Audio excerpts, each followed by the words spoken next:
most proud of? I don't know. I don't know about that. Okay. I think my opponent might be playing, no, he's playing like a collie. Alright, how are we going to deal with that? We probably want to try and go for a quick e5. Could be difficult. First, we need to probably stop e4. Oh, now you live in Argentina. Ah, that's interesting. That's interesting.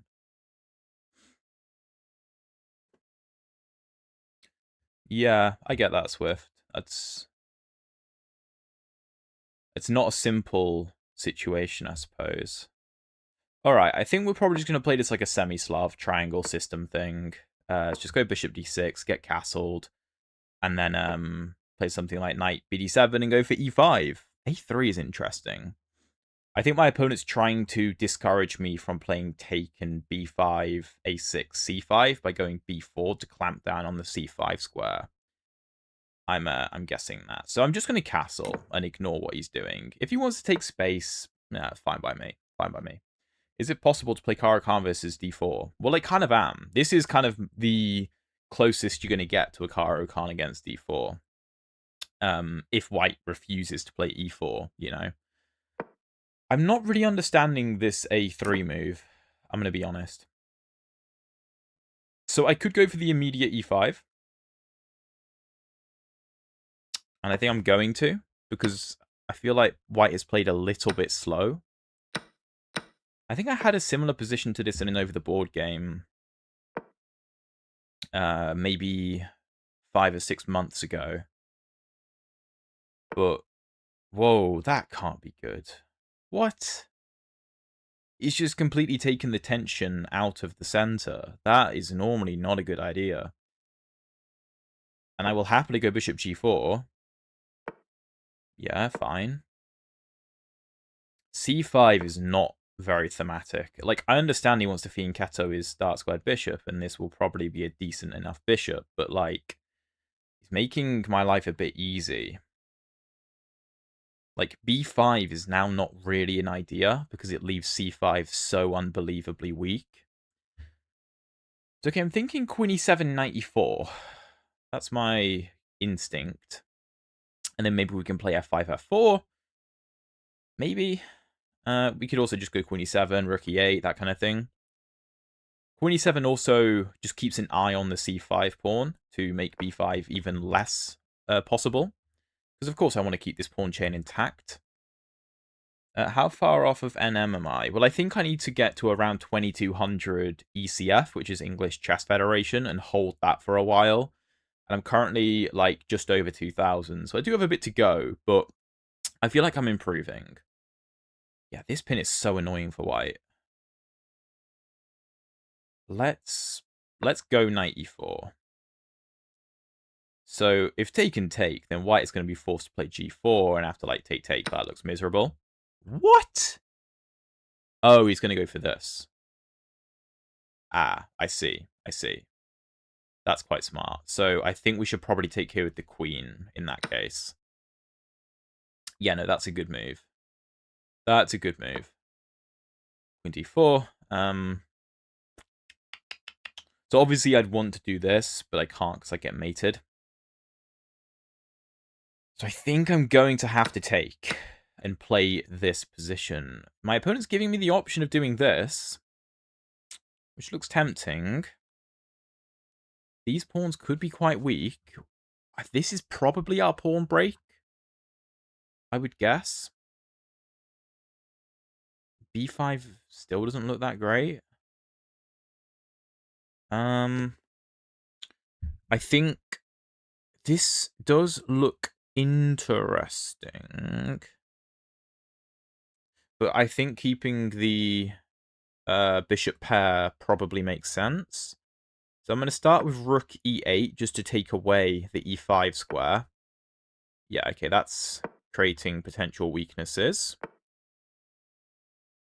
What?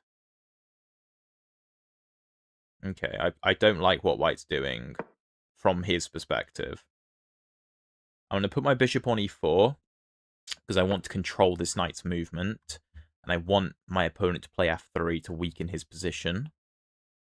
Rook D1. I could go G6. Maybe F6, actually, blunting the bishop and giving my king a path into the game. Again, I don't really know what this does. Don't really know what this does. Let's start with F6 and bring our king up.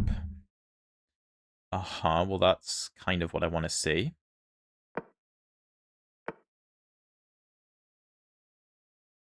Now, if I keep my bishop in white's territory, my opponent can go for knight to F5. I probably have to go rook E6 to keep an eye on the D6 square and prepare G6. My opponent could move his bishop and prepare knight to D4. So if I go G6 and knight D4, that hits my bishop. I put the bishop here. I have good pressure here. I feel like that looks very reasonable. I'm not sure I want this. Although I do still have good pressure. I do still have good pressure. But I'm going to say from a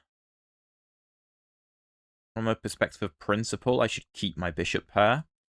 Now, I think there's a good argument for a4 and b3. a4 is probably the safer option, because you just can't attack me there.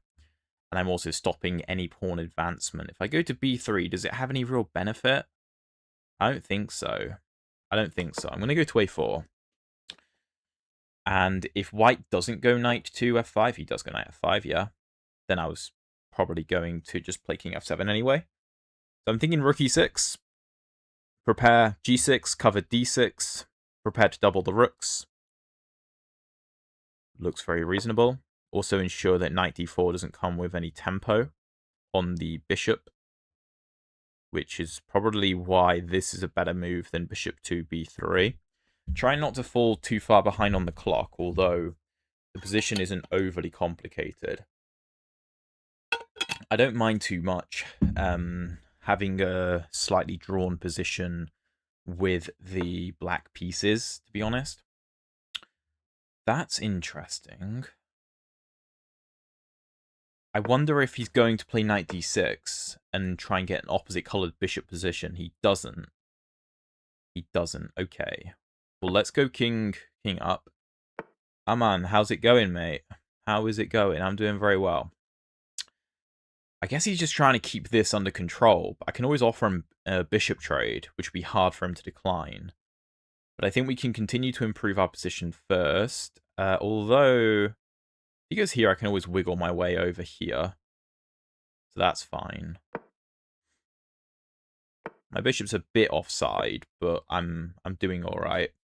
Know you're a big Danya fan. Were you happy to see Memorial Tournament and FIDE ruling on Kramnik? I was happy to see the Memorial Tournament. Absolutely, it's a great idea, and I'm gonna assume they're gonna do that on a yearly basis, probably, which will be great. I actually don't know what the FIDE ruling on Kramnik is. I saw that Jack Sark did a video about it, but I haven't watched it yet. What is the ruling? Do any of you guys know? Because I don't. A5 looks slightly interesting. Maybe encourages B5. Heat is unbearable. Where are you? I'm thinking I should go for a bishop trade. I think I should go for a bishop trade. Because I have the E-file. I'm not really bothered about this. I can always push G5. Or allow a trade. I don't think that's a problem. How's it going, Maizu? Good to see you. This might be a draw. This may well be a draw. But I think if anyone's going to win, it will be us. And that's a position that I'm happy to be in India. Okay. Yeah, I would expect it's probably quite warm there. Yeah, we had some pretty bad heat here recently, but it's cooled down over the past week, which has been very nice. 1 year ban. 1 year ban from what? Just like FIDE tournaments? That feels like not that big a deal. Because can't he just keep like streaming and whatever, or is he getting like a ban from everything? Like Chess, chess.com, FIDE, everything. I don't know. Do you guys know? I mean, we can have a look at it anyway. I think FIDE released like a statement or something, so we can have a look at it on stream if you guys want after this game. I'm more than happy to do that. I feel like I could give a pretty objective analysis. I would hope anyway. The opponent's taking a while over this decision, which I think is a good idea. The ruling resulted in a 1-year worldwide ban from FIDE competitions, supplementary 12 months of unpaid community service, and a probationary suspension. What? So have Russia given him a year's community service? Is that what that means? Like, FIDE have got Russia to do it. I can't see Russia wanting to cooperate with a European body like FIDE, to be honest. You think I'll ever hit 2700 elo?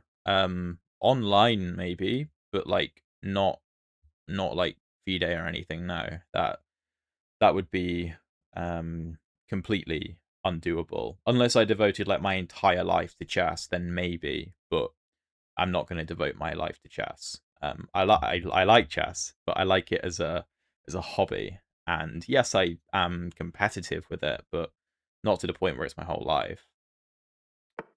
We'll have a look at the ruling after, I think, if you guys want that.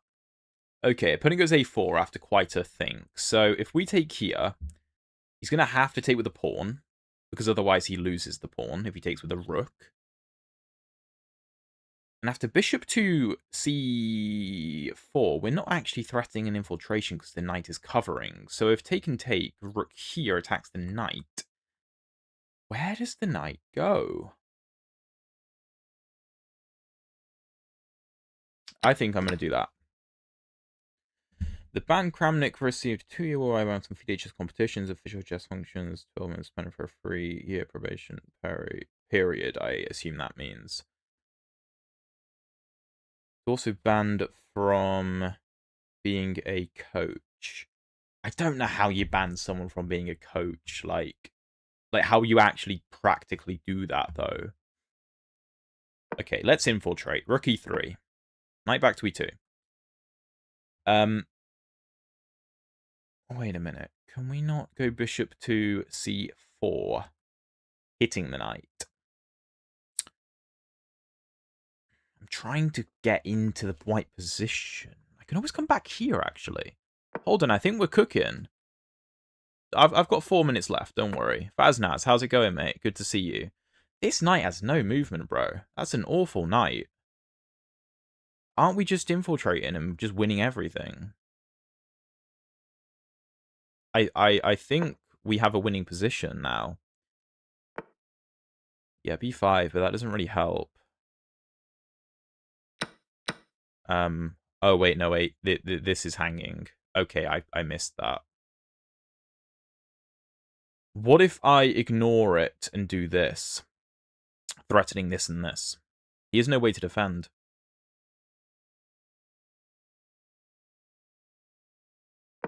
Yeah, let's do this. Let's be active. As a 1200, I love playing Dutch as black and Stonewall as white. What similar openings do you recommend playing against e4 with black? Now I play Caro Khan, but not enjoying it enough. Why aren't you enjoying the Caro Khan? My opponent's just made a huge decision to take that. Huge decision. I don't know why he played that so quickly. He's just losing a knight. Also, this is checkmate, but I can't do it because the knight's covering. Now, of course, I'm going to be losing this, and these pawns are scary. So, like, we need to be aware of that. Is there anything else I can play? If I give this check, the rook blocks. I don't think that benefits me. Let's just take the knight. Been really busy lately. I will be playing in the British Championship next month. Oh, nice. Where's that being held? In London. Let's bring the king up. We have potential mating ideas.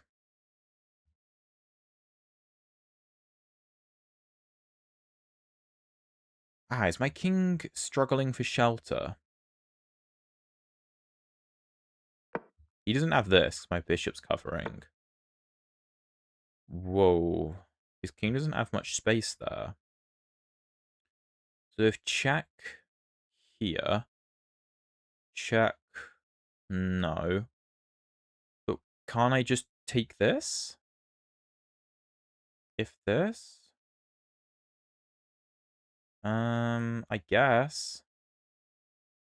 Check here. With check here, check here. Wait. No, I have check here and check.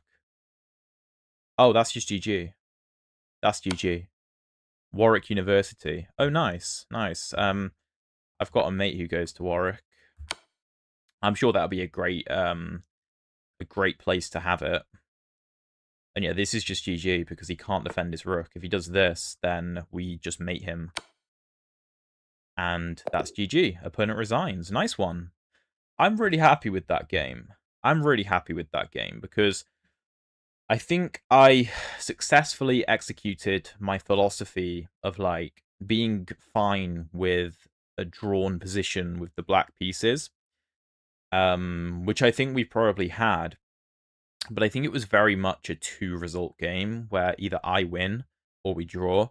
And we did play at 93% accuracy, which is very nice. Opponent 82.3. I think the opening was pretty good. And for those of you who play the Karo Khan, this sort of semi-Slav structure is in many ways similar. Yeah, A3 I didn't rate from my opponent. How's it going, Viv? Good to see you. E5 is a little bit early. The engine wants me to prepare with rook to E8. It suggests C5 for white, which looks ridiculous to me. Because why on earth is white playing C5? Basically, to get the NM title, unapproved name, from what I know, I just need to get 2200 ECF rating, which is like English Chess Federation, and just hold that for a bit. I believe that's how it works. So if rook E8 and white plays... Well, can't white play E4? I think that's what I was concerned about. I go E5, and if CD, CD... Here I have E4. Oh, okay, that's why we go rook E8. So white can't do that. And if something like this and knight takes, rook takes. If knight F3, do we just retreat? No, bishop G4. This is a nice position. Over either 6 months or a year. That sounds about right, Faz. Yeah, okay. Anyway, I think we should probably have a look at this statement on Kramnik, right? I think that we're discussing it a lot in the chat, so that would probably make sense. Let me find it quickly. Okay, I think this is it. Okay, if I put it over here, can you guys... You can't really see this. Let me switch... Wait, let me just switch my screen. Give me a sec. I'm still here. Let me just put my camera on. Uno segundo. Por favor. Bruh. This is just not working. Okay, let me go here. Oh, this is kind of working, but why is my face like that? What is going on? What? I think my chroma key is just insane. Why is my face like that? Dude, I have no idea. Okay, I'm just going to whack it over in the corner. That'll do. Okay, you guys can see it now. So let's just have a look quickly. So, FIDE ethics, disciplinary proceedings, independent judicial body, FIDE ethics, whatever. Proceedings, complaints about fair play concerning public statements, social media from Kramnik regarding David Navarra and Daniel Naroditsky and others. Yeah, I don't know what's happening with my camera, but it'll do. Comprehensive review. Kramnik's responsible for multiple violations of the ethics code. Yeah, I think obviously. Chamber found his conduct breached provisions relating to right to dignity and respectful treatment, safeguarding dignity of individuals, bullying, cyberbullying, psychological abuse, responsibility as a role model, failure to cooperate with Fair Play Commission investigation, false or unjustified public accusations. I think, from my perspective, one of the biggest things is the fact that he really is or ought to be like that role model figure. Like, he's a former world champion. You know what I mean? Like, that comes with a lot of responsibility, right? And anyone can make any random claims about someone. But if it's coming from somebody, oh my, why is this doing this, man? This is really annoying me. Wait, let me try something. But if it's coming from somebody who has as much influence, okay, we have my face now. It just has the green screen. Let me fix that. If it's coming from someone with as much influence as Kramnik, then that's like a way bigger deal than coming from like just about anybody else. So if some random person is making like big accusations, then that's one thing. But if it's somebody with influence, then you've got more of a responsibility to not just say wild things, is what I would say to that. Okay, I think I've almost fixed this. And then I can actually speak properly. Okay, that'll do. That'll do. Such a shame for arguably one of the most accomplished players. Such a shame they never did this when Daniel was banging the drum about Kramnik's behavior years ago. Yeah, you would have thought, and you would have hoped. I don't know. There's not much you can do about it now, other than like disciplinary proceedings, which I guess is what they're doing, right? Dismissed several other charges, including alleged violations relating to integrity, honesty, responsibility, accountability, as well as causing reputational harm to FIDE, including these had not been established at a required standard. Well, what would cause reputational harm to FIDE?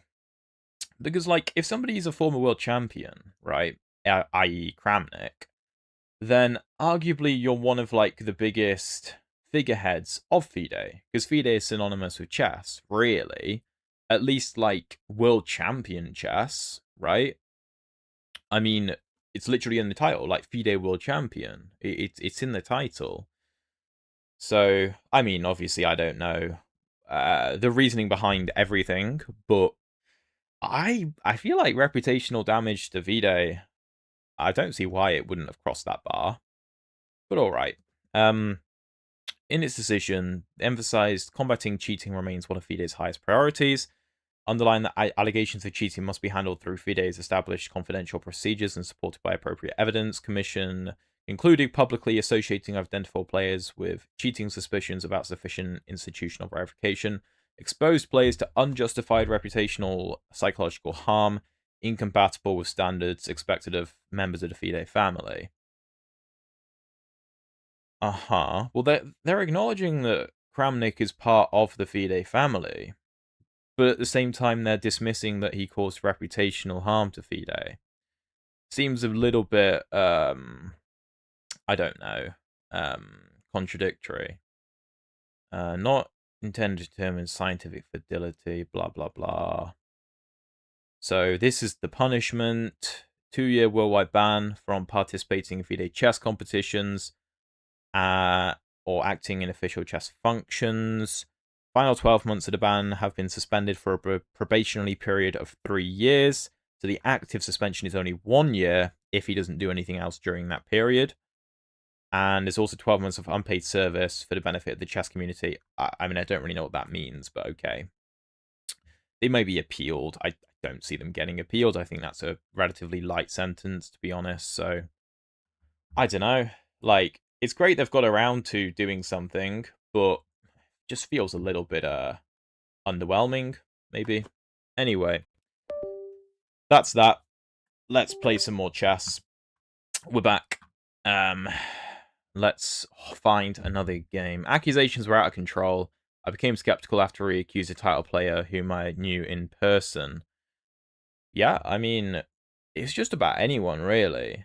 Like, again, it's one thing if it's like somebody with no influence. It's another thing if it's a former world champion throwing around statements, because those statements hold weight, even if they're just random accusations.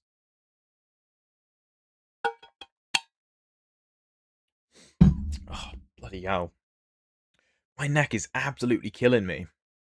I went back to my parents' house yesterday, because they're going on holiday, so I wanted to see them before they went. I was doing some work stuff as well, unrelated to the chess, like my business stuff. And the gym that my younger brother goes to back in my hometown was moving to a bigger unit. So I said I'd go help him out because my brother was going to go anyway. So I was going to go help them move stuff. And I think we must have moved. There was like me, my brother, and one other guy. And then the owner of the gym and another guy came a bit later because they were doing something else beforehand. We must have moved about, I don't know, 2 or 3 tons worth of weights and dumbbells and machines and everything. It was heavy work, and I think that I've somehow hurt my neck doing it. I don't know. It must have done, and it is killing me. It is killing me. Obviously, I still went to the gym this morning anyway. I just did some arms, so it was fine. But yeah, it might be a relatively long stream today, by the way, guys, because my girlfriend is back home, down south in the south of England for like a week and a half. So I'm by myself for a while. So maybe we'll be getting more streams during this time. I don't know. I don't know. She's her grandparents are from India, so there's like big Indian wedding thing going on, so it's just going to take forever really. There's just endless events and stuff. So yeah, I don't have to deal with it, so I don't mind that, but it just means I'm a bit lonely in the flat at the moment. So I did watch A Night of the Seven Kingdoms though. Which is like a Game of Thrones thing. And I've never watched Game of Thrones, but my brother told me to watch A Night of the Seven Kingdoms. And it was very good. I really enjoyed it. Yo, AnBO5, how's it going? Swift's word. Well, yeah, I think we will be. Yeah, Viv, it's Sikh, not Hindu, it's Sikh. What happened to your cam? What do you mean? Yeah, it is a Sikh wedding. So I've seen some of the videos from previous ones that she's been to, and it's mental, man. It's mental. I don't know what we're gonna do for ours when that comes around, but I'm not having all of that. That's for sure. Your recorded video cam is better quality usually. Oh really? Is the quality not very good, guys? Hide and seek. No, not hide and seek. At least it'll be over faster. What, are Sikh weddings shorter than Hindu weddings? To be fair, I think the one that she went to, I think it was like maybe a year ago. I think it was half Hindu, half Sikh. So it might have been a bit different to like a fully Hindu or fully Sikh one. Swift sword. Oh yeah, that makes way more sense, Swift. That's my bad. That's a way better name. I thought it was Swift's word. That was like, that's such a strange name. But yeah, Swift sword is much better. Fair enough. What's the thing about the wedding though? I didn't hear the full thing. Sorry, what do you mean, Viv? It's just she's got to go home for the wedding because we live in the north of England and her family are in the south, so. Dude, can I just get a game? Can I get a game? I think I'm going to have to do 10 plus 0 because I'm not getting any games at 10 plus 5. So I'm going to have to speed up a bit. But yeah, we actually do get a game this way. So all right. Let's play some chess. Obviously, we're opening with e4. Okay, Karo Khan, let's play the Panov. Uh-huh. At this point, you should just play me, Alex. Nah, mate. I've got to play some different people. Yeah, let's go bishop g5. Tricky line. Summy, thank you very much, mate. I am very glad to hear it. Okay, bishop e6. This is what I play. Let's go bishop e2, which is a very tricky move. I caught Blunderman out in this previously in the live stream we did. And here, black is losing. Black is losing. Yeah, bishop f3. And black is in a lot of trouble. I think I have played that right. Yeah. Okay, bishop b4. Now I need to remember what I'm supposed to do. Because I know this doesn't quite work. I need to remember why. So, can I just go knight to e2 and castle? So, like, obviously my threat was to take here. And there's a fork, and I'm controlling this twice. I don't think it's queen to b3. I don't think that makes sense. Queen a4 is kind of interesting, but then black just castles. So I'm thinking this and this. I'm thinking this and this. It's not going to be c5. That defeats the purpose. Yeah, let's do this. Seat winnings are messy. Alright, a castle. Bro, just done arm day. I did do arm day today, actually, yeah. Okay, knight e7. So my opponent backs out of the danger. I still think I like my position, though. What about queen b3, hitting the bishop, putting pressure on d5? If take... Take... Rook b8, take. Rook b1 looks decent. If I go take, I don't like that. What about knight f4, though? What about knight f4? Hitting bishop, hitting pawn. If knight f4 and something like take, b7 hangs, e6 is weak. That looks interesting.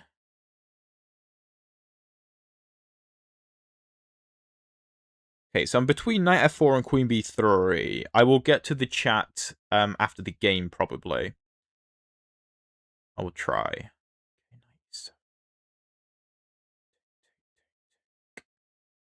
I've got to be careful. I don't want to have an isolated pawn in a weird position. Knight f4 I think looks reasonable, because my opponent's taking the pressure off of d4. If he goes take, I can always grab b7. I think this makes sense. Bookmark Knight of Seven Kingdoms. Yeah, it is definitely worth watching. I'll show you guys why black was in trouble in the opening earlier on. But I think he's handled it quite well, considering I know that h6 is not supposed to be the move. Food at Sikh weddings in India, especially North and Central, is heavenly in terms of taste. Yeah, I'm not very good with spice, but the food is really good that, like, my girlfriend's family make. I'm getting more used to the spice, but it is really good. I like the, oh, what is it? It's like the meat, I think it's keema, maybe? And then like the roti bread stuff. Anyway, it's like one of the blander dishes, but I like that. Okay, opponent chooses to trade. Sure. I'm going to shore up my center now. I could even play c5. This is interesting. So what if I take here? Well, then black is fine. I need to be careful. I'm thinking, I don't want to play take c5, because then there's e5. That seems annoying. So maybe I just go c5, and I have this in the bank if I want it. Let's do that. Yeah, they don't call it chapati. They call it roti. I think it's because they're Punjabi, so I think that's why. Okay, b6. Interesting. So obviously, if I'm take, he's uncovering this, which could be hard to defend. Although, can I just? Well, no. If take, he has queen takes, which is a bit difficult to deal with. If like queen b3 is just like take, take, take, take. Knight hangs, but knight can just move with tempo. What else? If I go knight here, does bishop here, which feels annoying. Can I go rook e1, counterattacking? That I like the look of. Saying, like, you can take this if you want, but I'm going to get take, take, take. And if take and take, my rook is active, your knight is weak, d5 is weak, a7 could be weak. I'm ready to double up on the e-file. Probably put my queen on a4, maybe b3. I could even consider rook takes. Pawn takes, knight takes. Queen moves. Take the rook. Rook takes. I don't like that so much. I prefer having my rook on e6. Because, I mean, this rook isn't great anyway. Why do I want that rook? There's no point. I'd rather have this position than the same position with these two pieces off the board, if you get what I mean.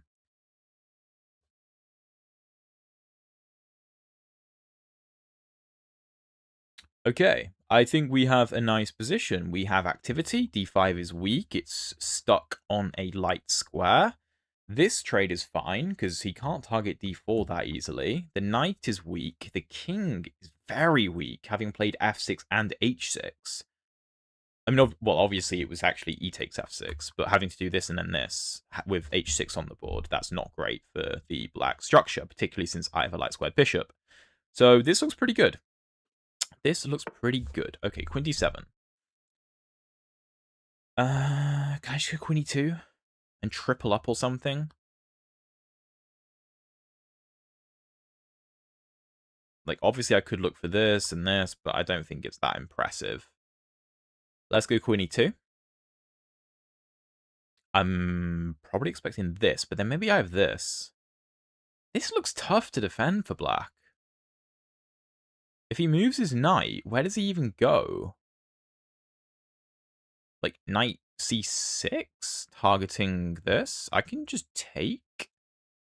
And I have good pressure here. Rook d6 is a big threat. If knight f5, he goes knight g6. Well, I assume I just go g3 and say, okay, your knight has no moves. That looks dead obvious. And I'm going to play it fast. It gives my king some luft as well. bc5, rook e6, fe6, knight e6, queen d6, knight c5. Very interesting exchange. Sack, honestly, might be good for white. bc5? Sorry, I assume you mean dc5.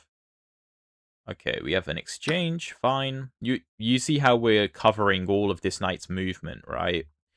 That's part of the game plan, is to keep this knight out of the game, target this, use the e-file. We'll see what we can do.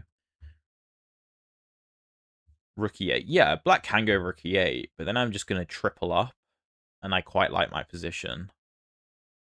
Because if black trades everything, right, for example, and gets this position, d5 is so weak, the knight still can't move.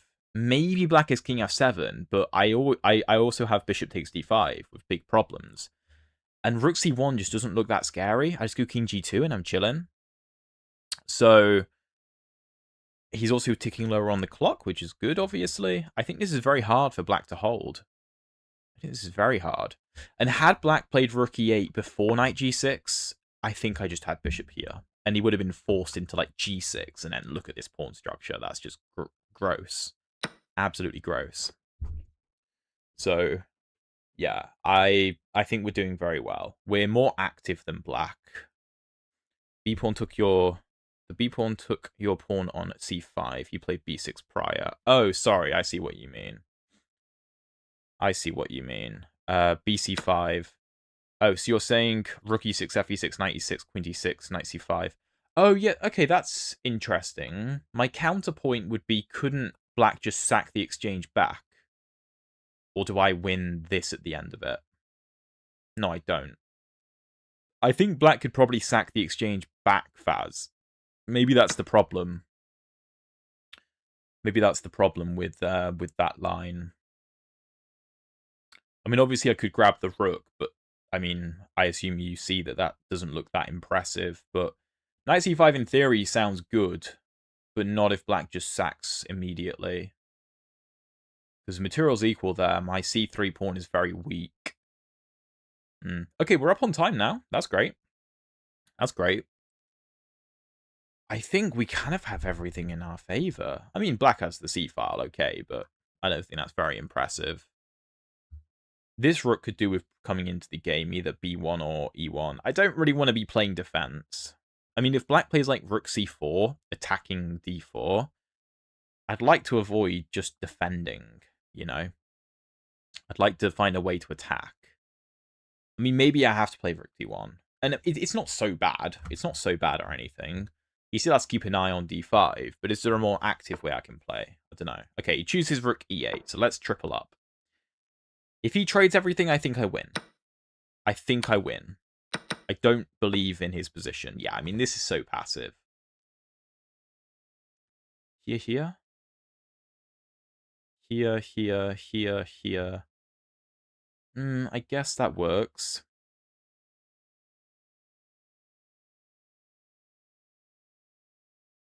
Bishop here. If king f7, I just come over this way. That's still not that impressive. Maybe... Oh, no, I have f4. Oh, yeah, that's just winning. He can't go king f7. He moves his knight.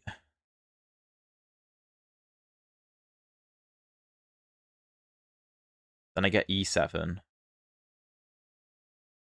That looks pretty good. That looks pretty good. I want him to play king f7, because then he's self-pinning, and he's just going to lose. I'm just going to play f4, f5, and win the knight.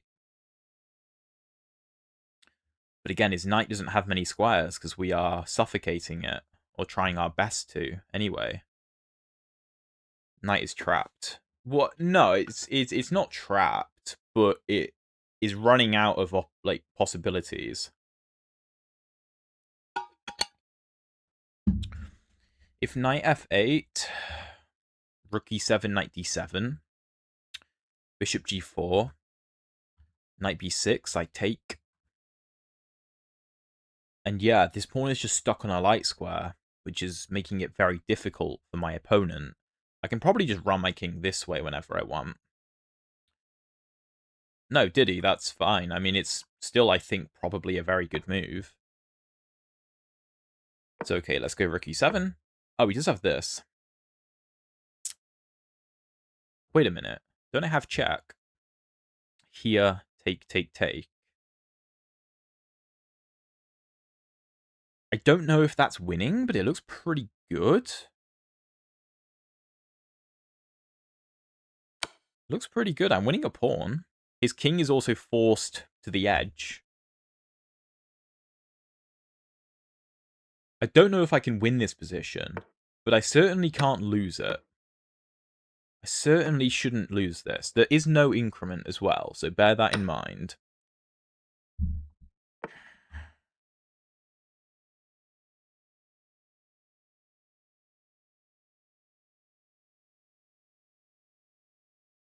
I'm covering all these squares. So maybe I just come this way. Why not consider bishop takes d5 instead of tripling? Did it work? It might have done. Instead of tripling, so instead of rook to e1, bishop d5. Oh yeah, you might be right, actually. I think that works. I think I did miss that. That's a good spot. That's a good spot. Okay, I think I just retreat this way. Again, I'm still trying to stop the king coming in. I'm also trying to control the movement of the knight with my bishop. Right? I probably want g4, or maybe h4, g4. Maybe if I go h4, he goes h5, though. That doesn't look so good. Because then I'm getting too active. I'm shutting down the f5 square. I can put my bishop here if I want as well. I think black's messed up.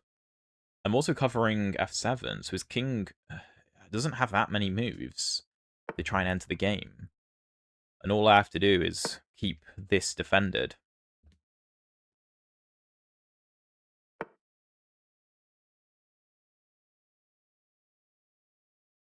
h4, really? f4 looks kind of nice. Maybe it's unnecessary. Can I just push? Here's that. I have this, though.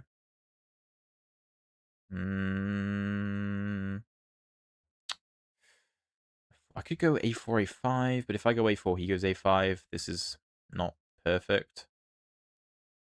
I think f4 looks very nice. I'm going to go f4. But yes, I think Foxer, I think you are correct that bishop d5 would have been a cleaner win. I probably should have considered that. So, nice find. Okay, now we have two clear weaknesses.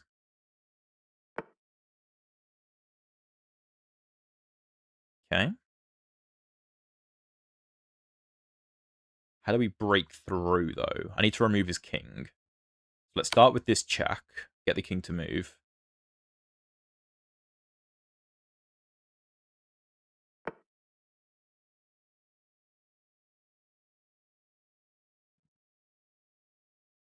That looks nice.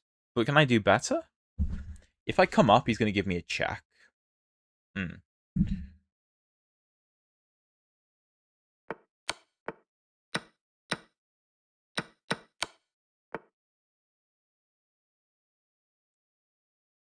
I push this, he can come try win it. I probably don't want to push it.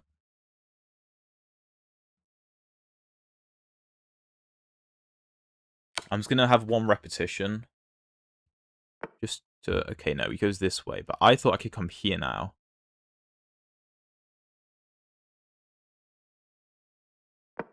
Check king g6.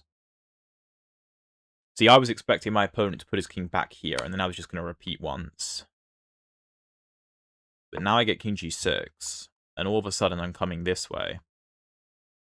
You can go here and attack my pawn. I just push it. Do I even bother?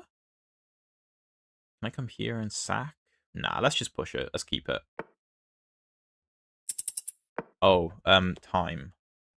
Yeah, time. Okay. Here then this. That's absolutely chill.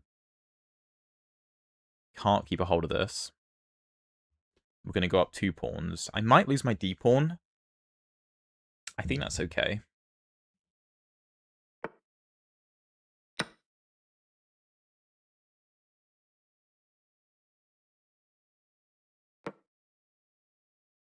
He doesn't have the speed to win that pawn race if he takes on d5. Also, he's low on time.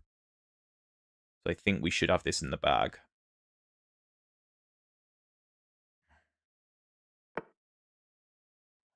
Okay.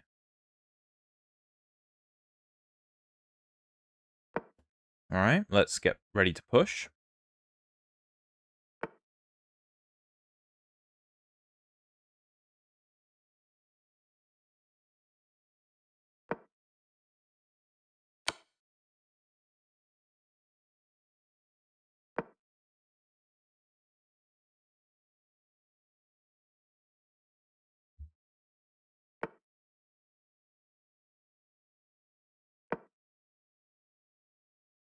I don't think he has any particularly useful checks.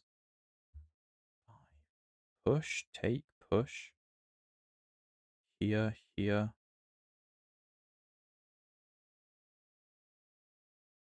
Take, push. I don't know. Oh. Oh, wait, no, I think I messed up. Oh, wait. That's not ideal. I should have gone with my original plan. Oh, but he doesn't have this.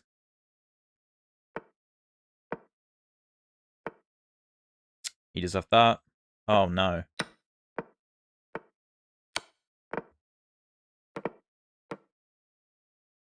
Okay, I beat him on time. Oh, that was dumb. I 100% could have just gone with my original plan of this. I think this is winning. Let's see what the engine says. Taking was stupid.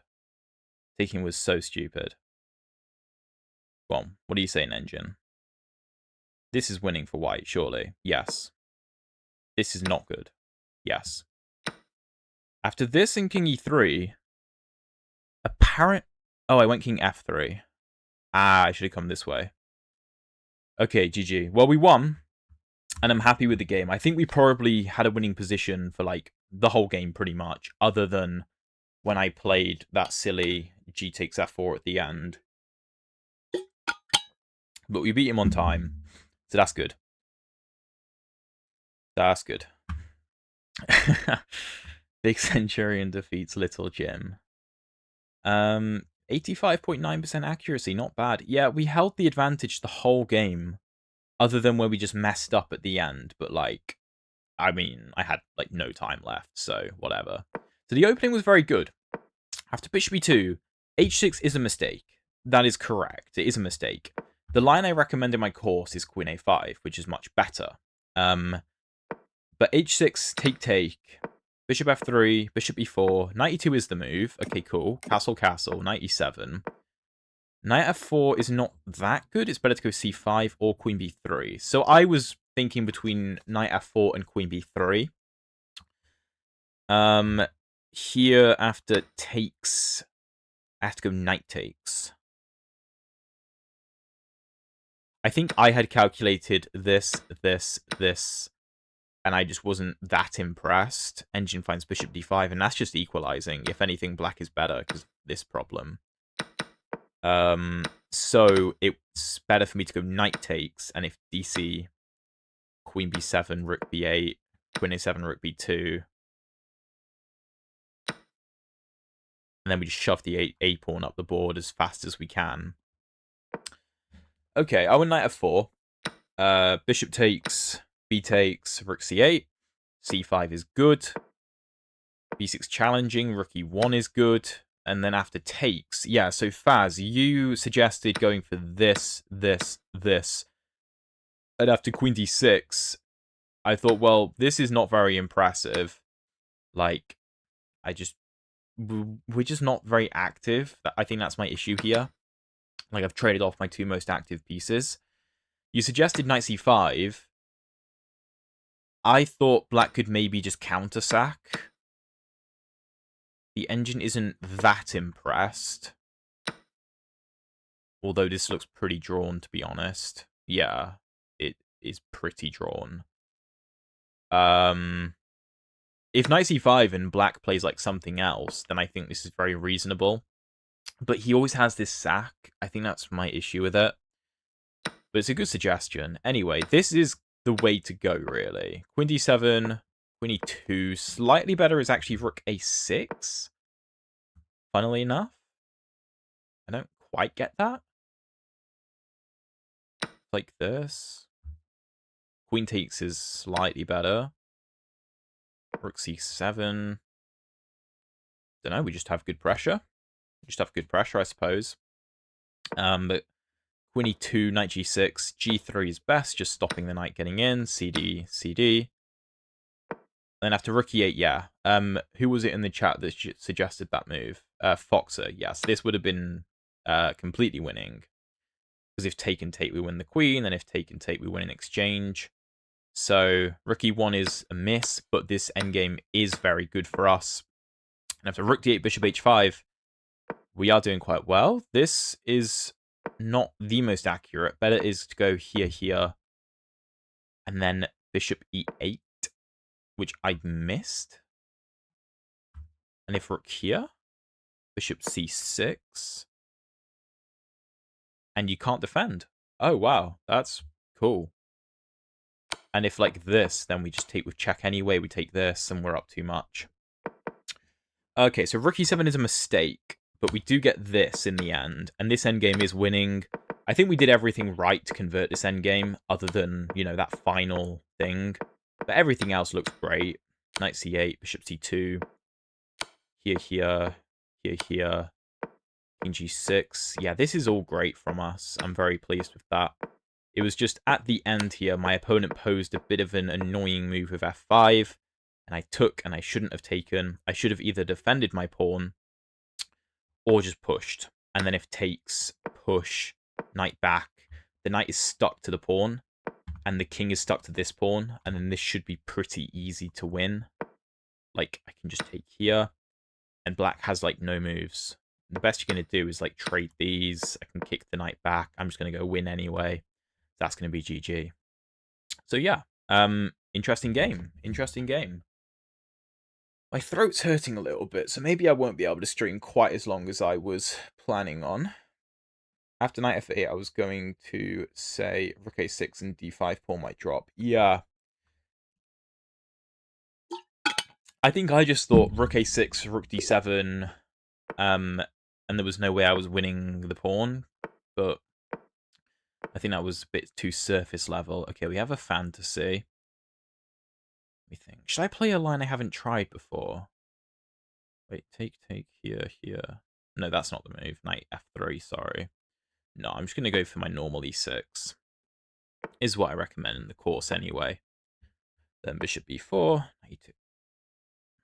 This is a move. Can't we go take, check here? I think we have some interesting lines there. I think I had this in a recent Blitz game. The reason I mention is I know you're training, and one thing to do, one thing I tend to do is have a move in mind and then play it pretty quickly if the opponent doesn't make a major deviation. Okay. Okay. So knight g3. I think I've played knight to f6 in this variation before. And we are threatening this pawn because neither of these knights are defending. I think I've seen bishop d3. Have I? Queen f3. Oh no, maybe queen f3 is what I've seen. I think I've played e5 before, going for this. I think that works. They need to play fast. e5, take, bishop g4.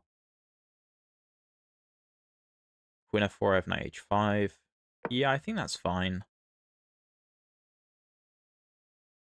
I'm not sure knight e2 is the best move after bishop b4. I think bishop d2 is a bit better. Yeah, so d takes. Bishop g4, queen f4, knight h5. Bishop g4, queen f2.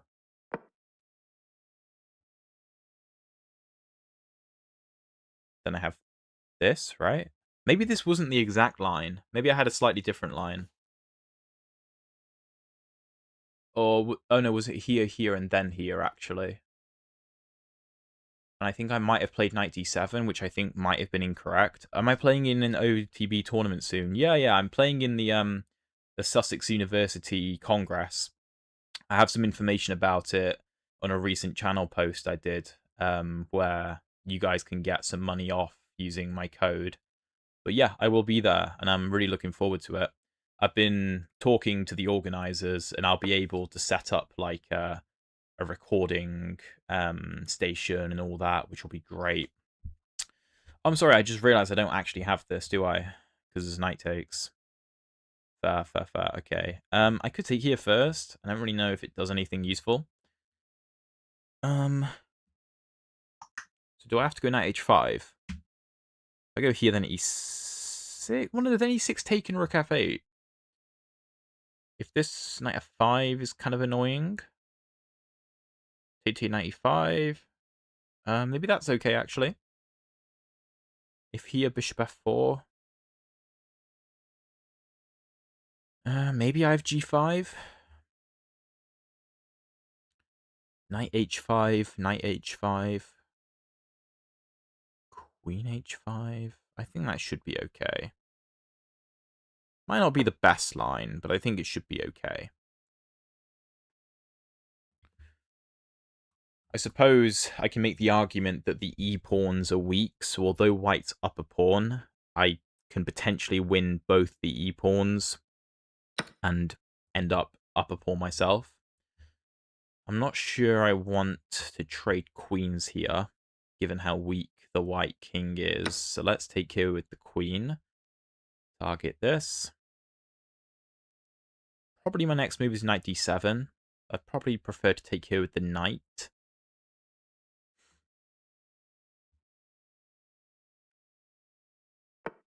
Queen d4 c5 maybe. Okay. I take here and castle.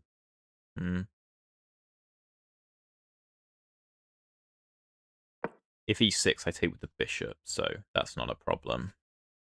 I'm also maybe preparing bishop c5 with my knight here. He can't castle queenside because of my bishop, which is useful. Wait until I get a Tesla brain chip. I'll be world number 1. I'm sure, bro. Bishop e2. Bishop e2. Wait, can I... No. No. Then he defends this. He's not threatening anything, though. He's getting ready to castle. I guess I just castle. I think I'll be playing in the Sussex Masters. Can't remember the name, but I know it will be held at the end of next month. The one I'm going to is at the end of July. I think it's the 24th to the 26th, which is obviously this month.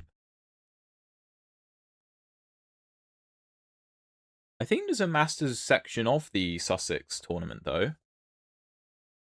So maybe you mean this month? Okay, bishop g4.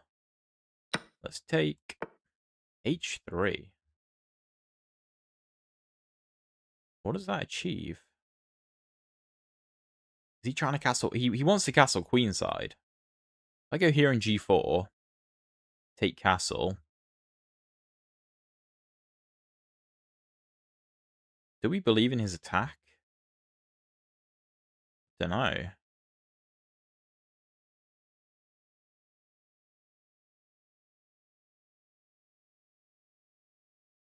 Do we have another option here? Obviously, I'd like to play take and take, but I can't, because if take, then take.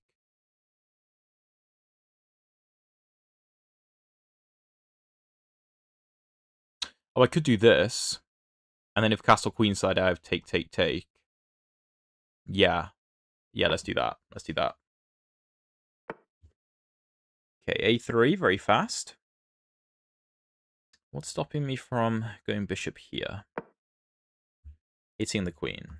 As I said, part of the idea of knight d7 earlier. Opponent's playing fast. My knight might end up landing on c4. Queen f5.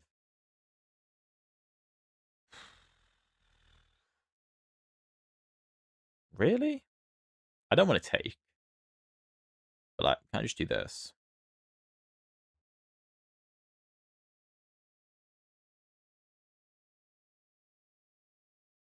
Sorry, no. Don't know if I want that. Maybe I take it with the queen to encourage this. If this and bishop here. Take, take, rook e8 doesn't look bad. This does hang my knight, though. No, that's annoying. Alright, let's do this then. It's not called the Masters, it's something else, but I definitely will be after the British Championship. Ah, okay. Yeah, well, it's probably a different one then. It's unfortunate. Okay, well, we are equal material-wise. The pawn structure is basically the same as well. This looks pretty drawn, to be honest, but we're slightly more active. If something like castle queenside, rook f2 could be strong. Like knight c4. I don't mind my position. I don't mind it. I think we're doing all right. I think it's quite similar to that first game we had where position is probably drawn on paper, but I struggle to see how my opponent wins.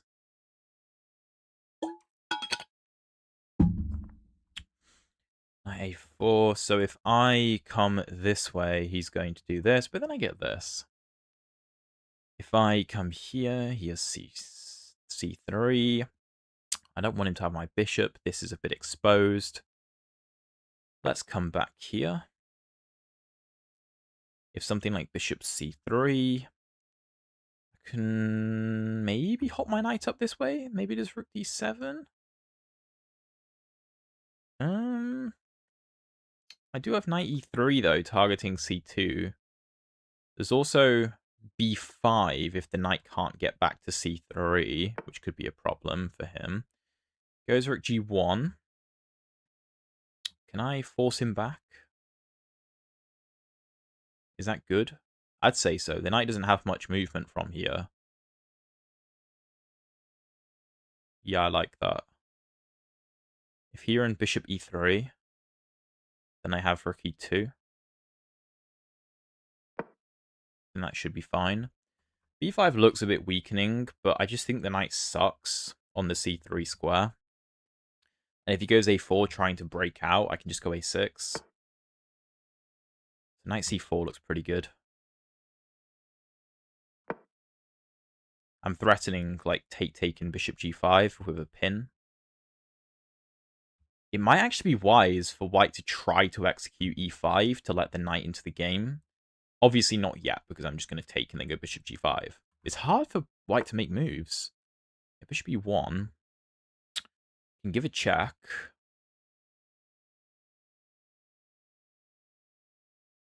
Does it help? Don't know. If I move my rook, where do I put him? This doesn't really achieve anything. I'm just like one move away. Don't think an exchange sacrifice makes sense. It's so close to working. I think we're going to have to come back here so that rook d7 can be met with bishop to g5 check, picking up the rook. So I think we're going to have to do that. I probably want to play e5 if I get the chance to stop white from playing e5. He could try and reroute his knight, but then I probably play e5, taking up his forward movement. I could consider some kind of breakthrough over this side. Rook d3. You going to try and challenge me? Maybe. e5 looks tempting. But I could also double up, stopping rook f3. And if he goes e5, I can always take it. Rook e5, come back, take. I think that's chill. Bishop c5. Bishop c5 looks like a strong move. Rook has to go there. I don't have an immediate follow-up, but it could be good in the future. I think doubling makes sense. I don't think white has an immediate response. Again, a4 is fine. Okay, king goes to b1. Very reasonable. And this looks pretty good.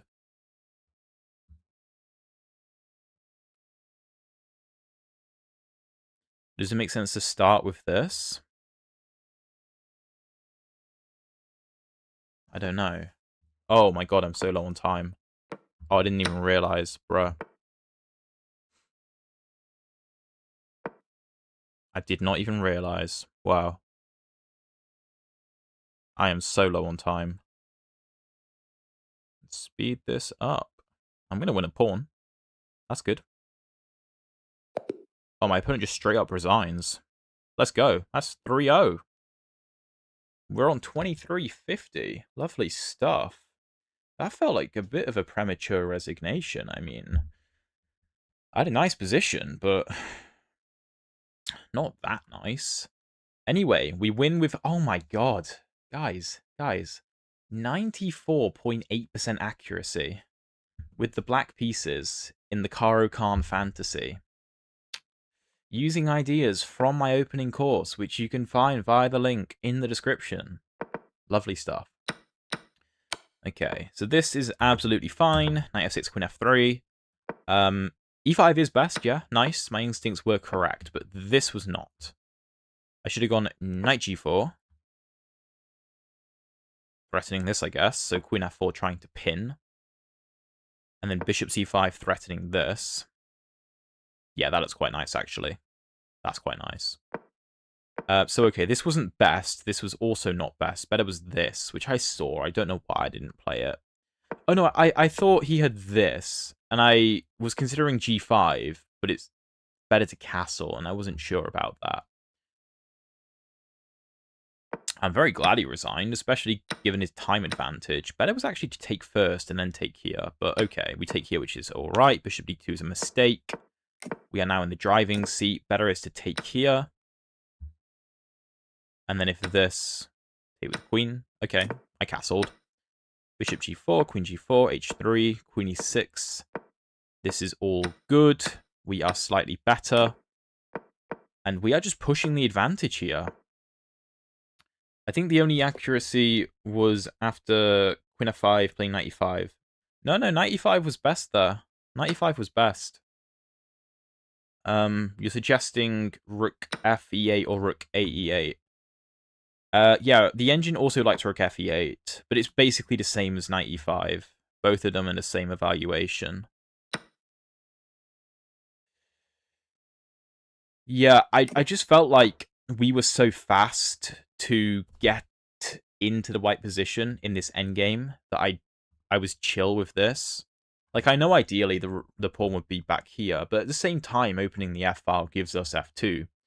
And the f-file is ultimately what won us this game. I know it's trade-offs, but... okay, b5 is good, knight c4 is good, rook f7 is best, rook d3, rook f8. Yeah, we played this amazingly well. And after this, knight e3, I mean, my opponent resigned, which, like I said, felt a bit unnecessary, to be honest. But here, I can go knight takes.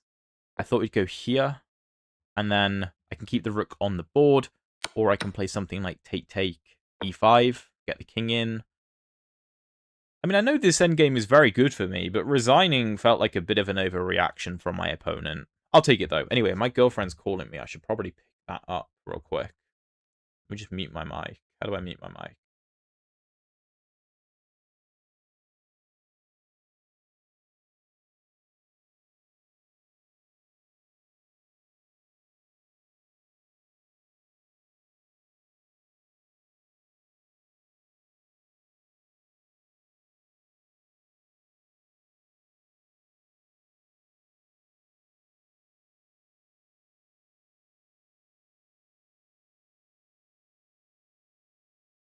Sorry, my girlfriend was calling me.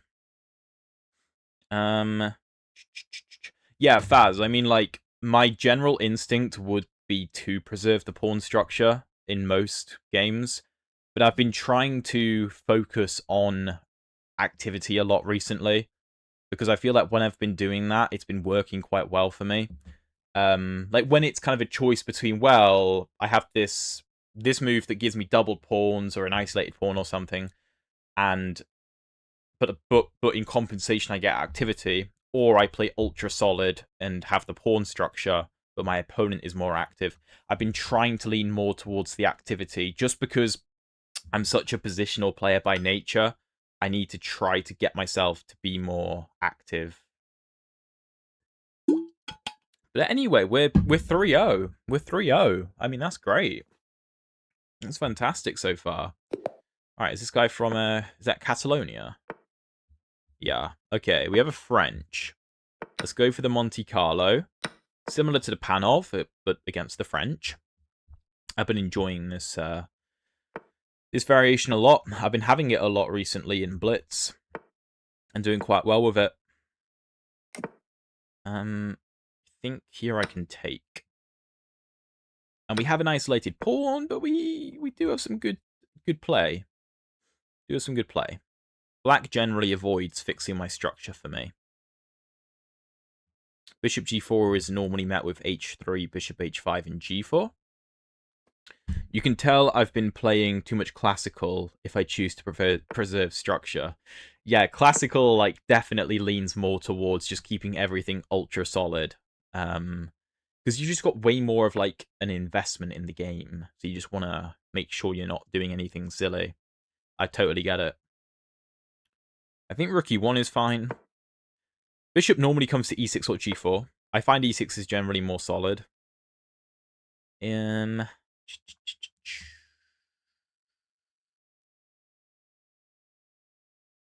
me think. No, I should probably develop my bishop and then put my rook on c1. That's normally how you play this. I could take and bishop f4. Yeah, let's do that. Because my bishop doesn't have the g5 square. I'm looking for this if he moves his knight. So if knight f6, knight e5 looks interesting. And in general, in the Monte Carlo French, that's where you put the knight. I can do this anyway. I don't mind this. Maybe we're looking for this.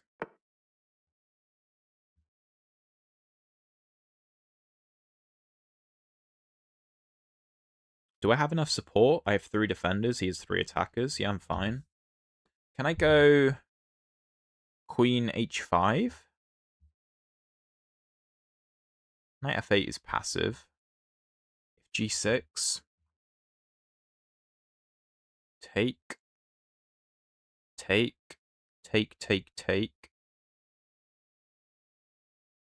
Bishop g7. Well, then bishop h6, take, queen f6. No, I don't really have anything. Okay, chill. Let's not do anything silly.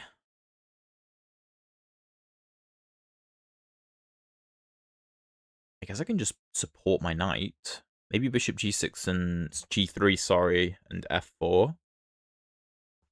Locking it in place. Could go queen e2.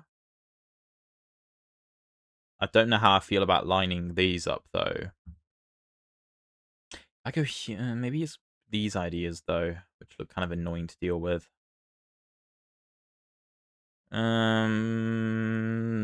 This doesn't work because the bishop is covering f7, unfortunately. I could try rook e3. Preparing take, check here, rook here. Maybe he has g6 though, and the bishop covers h8. And if check here, check here. I feel like I have this at least. Yeah, that looks quite interesting. I'm just thinking there should be something.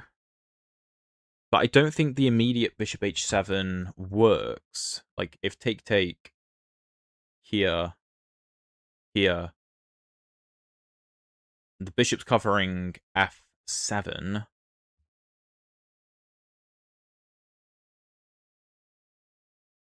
I do this first. I'm thinking rook e3. Why not? Let's try it. Rook e3, I think, is a reasonable move, just in general. Okay, he goes g6, stopping my attack. I could consider this. Could do this. And prepare to triple up or something. There's also queen g4 targeting this. I would like to see this position for sure. Queen g4, knight f8. I think that's good for me. If queen g4, bishop e6, though.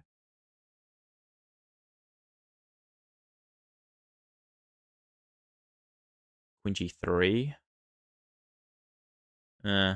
Not a huge fan. I think I'm probably overthinking and just need to speed up.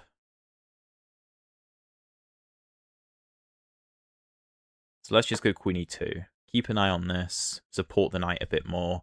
But at least with the rook on e3, my queen isn't lined up with his rook, but my rook is lined up, which is fine. Maybe I triple up, threatening this. Is it a threat? No, it's not really a threat, but it's an idea.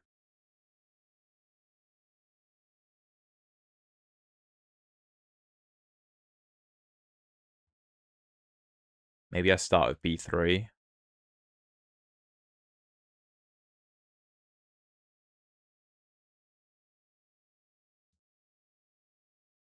I'm going to go b3 just to make sure a2 is fine. And also queen b6 doesn't come with tempo on this. f6, okay. Kicking me out, but he is blocking in his own bishop. So what happens? Well, I can go here, which maybe is quite good. I can also take. The queen takes. Rook e1.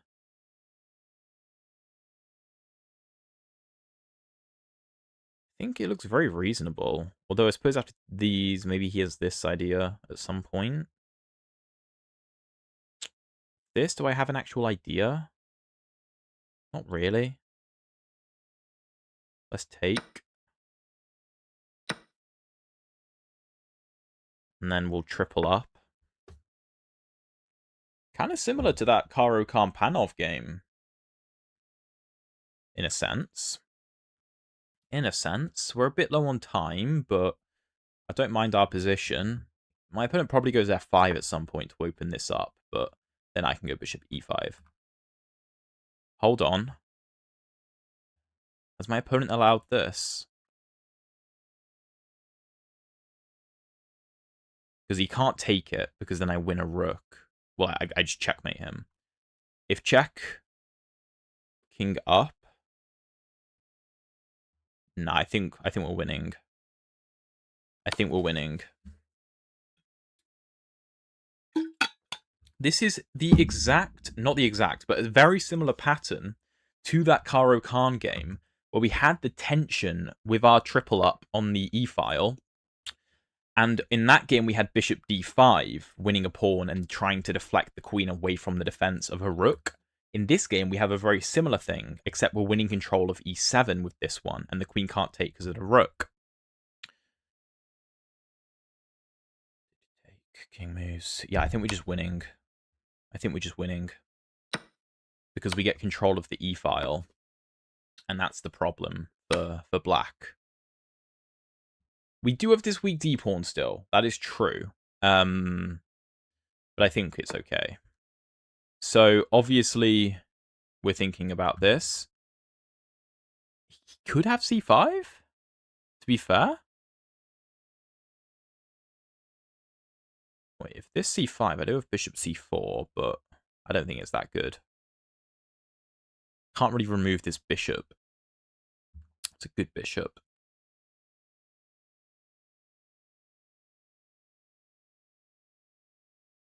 I still think I should take.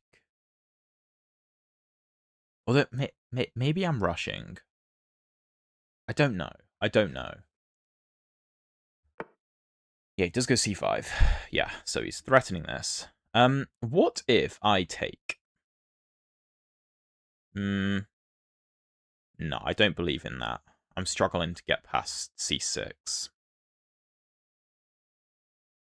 I could give this check.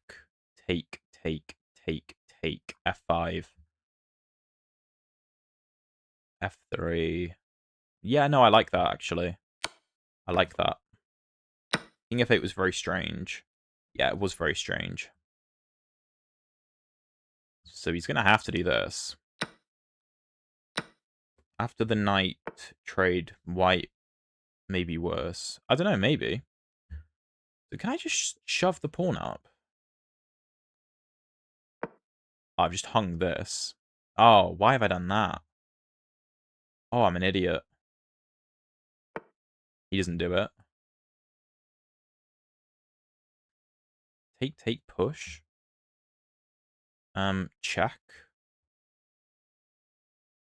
Push, push.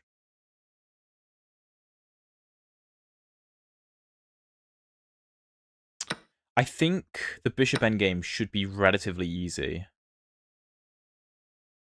If I push...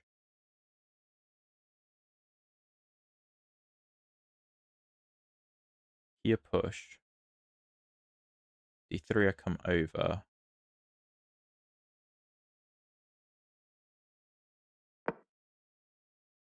I'm thinking I can try and deflect his bishop. Okay, I need to make sure I can get to e2.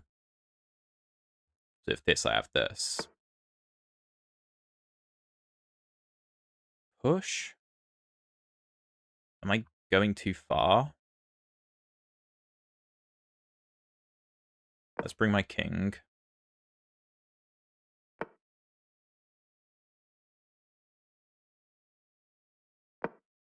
I'm so low on time, man. There's no increment. Bloody hell. Okay, the blockade looks successful.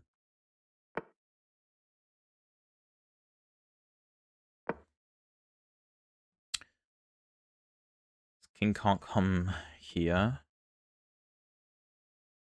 Maybe I have f3.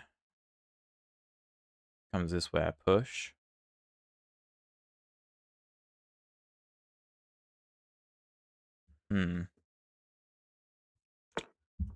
Bishop there.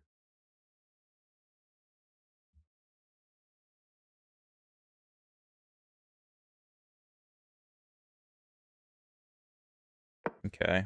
Why am I playing so slow? What am I doing?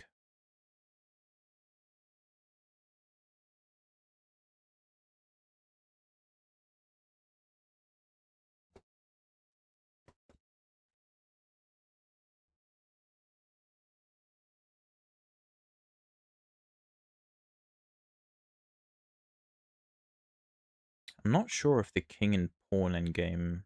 Oh no, the king and pawn endgame is winning because I have f3. Okay, worth bearing in mind. A bishop trade is winning. His king is stuck with my 2 pawns. And that's just GG. Okay, got a minute to convert this. I think f3. Cut down his pawns. He goes king c4 trying to defend. I can start pushing. I think that's reasonable. I'll have a look at the chat after the game just because I need to make sure I clutch this. Or convert it anyway. But yeah, my next move I think is f3. Just getting rid of these pawns. If he goes for this, I'm not convinced. I can start pushing, and his king's going to get deflected at some point. So to be honest, I don't think this should be too difficult. My bishop's doing a good job. Let's go f3. Play fast. I don't think h5 does anything. Seems like a waiting move. He can't put a pawn on a dark square, really. I mean, you'll notice all my pawns are on light squares for a reason. King here push. I think we can win that. I think we can win that.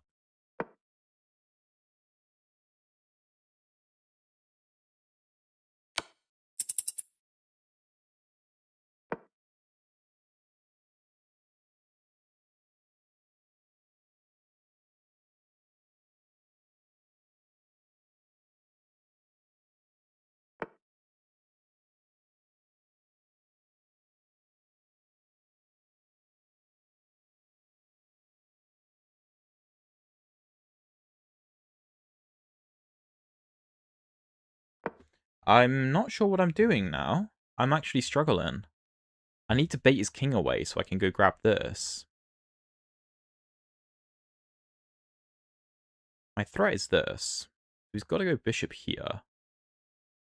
Then I can come up. And he doesn't have this check anymore.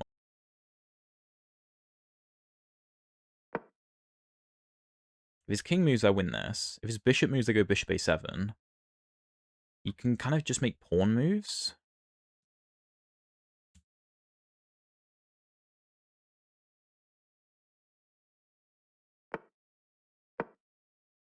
So now I'm threatening take. If he goes here, I can take. And if he takes, I promote.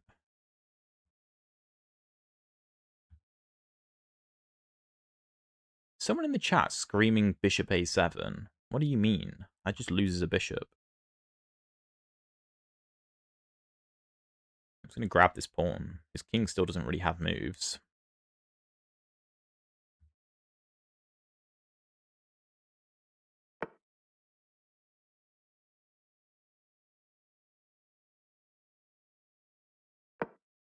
can't take me because I promote. I'm stopping this check. Gives this check. Fair enough. Yeah.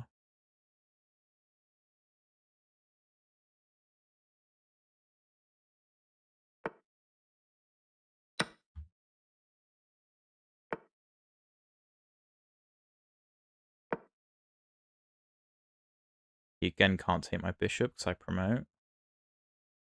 I want to go get this pawn.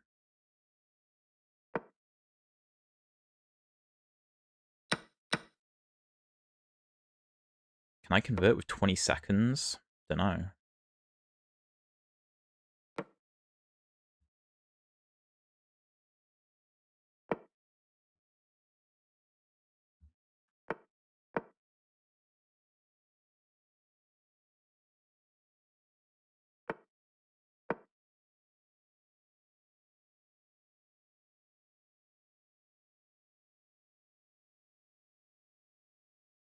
Doesn't help my pawns are all split up.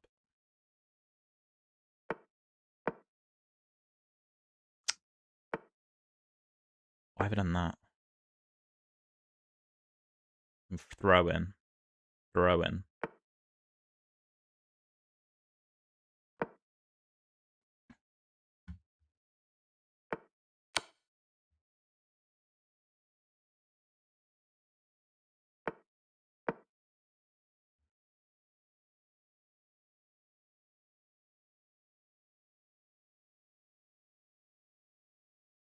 I think he messed up.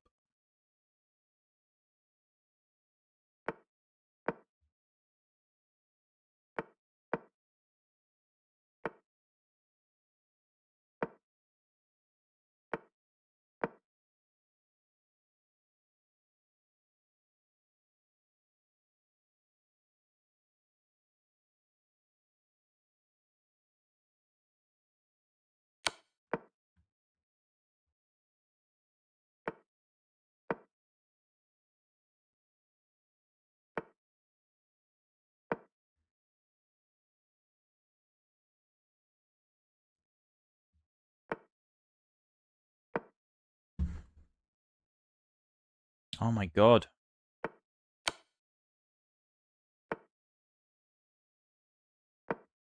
What am I doing? I'm going to lose on time.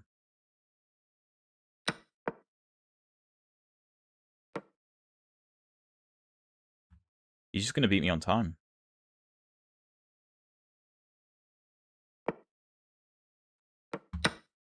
Oh, wait, now it's a draw. Wait, why has he done that?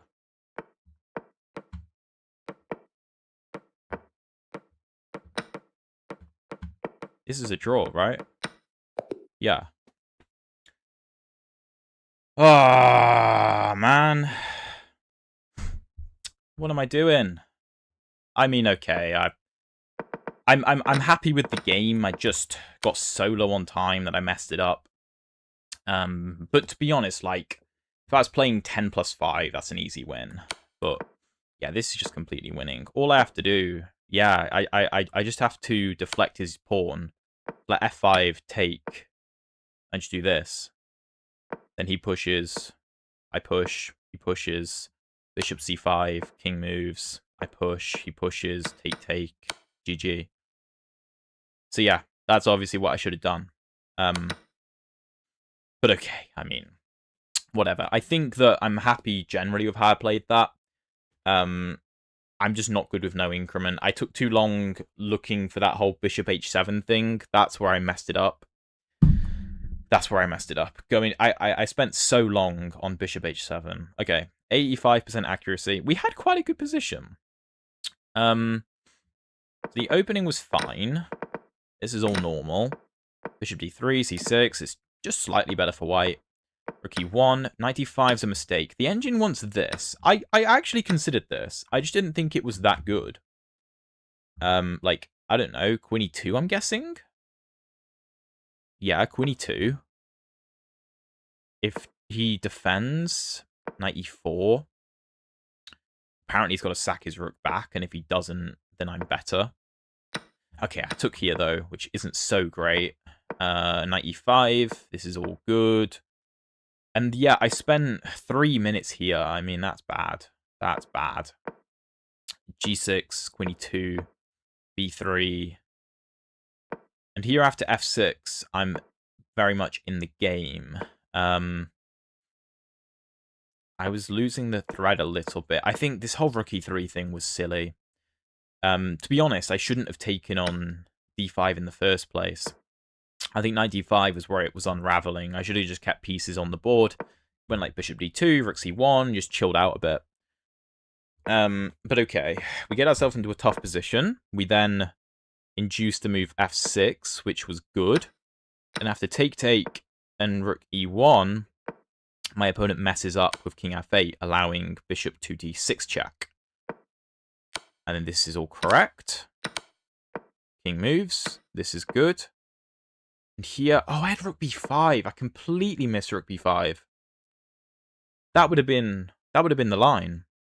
To become an NM, I need to get to 2200 English Chess Federation rating and just hold that for a while. Rook b5 I completely missed. This is obvious. I should have found that. Rook b8 still fine, and this should be winning. b4 I just completely hung my pawn. My opponent missed it. This is winning. I bring the king, which I kind of have to. And I probably should have just started pushing now. Like, king keeps coming. Drop back. Yeah. I should have just been pushing. I was bringing my king. It's probably not necessary, to be honest. And then we did end up getting ourselves into a very nice position. I just had a minute left, which I didn't give myself enough time to convert it. And my opponent made my life a bit tricky. This is all fine. This is winning. I'm playing this well, but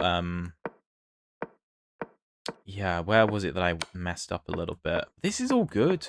Yeah, I think I'm happy with how I played the game, to be honest with you. The opening was a bit dubious, but then I just got into no time. And then, you know, I can't do much when I have no time left.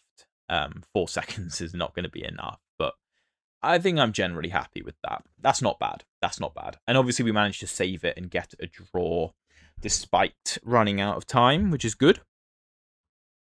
Which is good. All right. Oh, opponent plays with Reti. God, I hate playing against the Reti. Yep, boring chess. Ugh. After the sequence with b5, d3, king f1, wasn't the bishop c3 cutting off the king? There might have been. Yeah, there might have been, actually. How are we going to play this? Let's go bishop g4.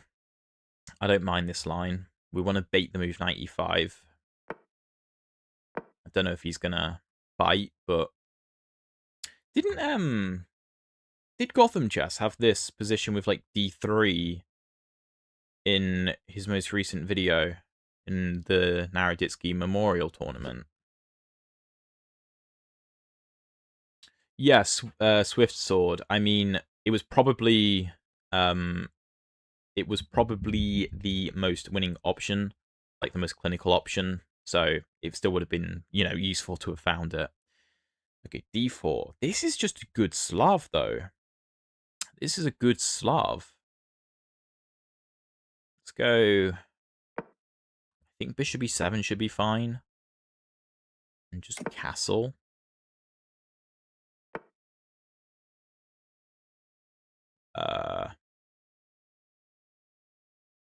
Okay, let's go knight d7.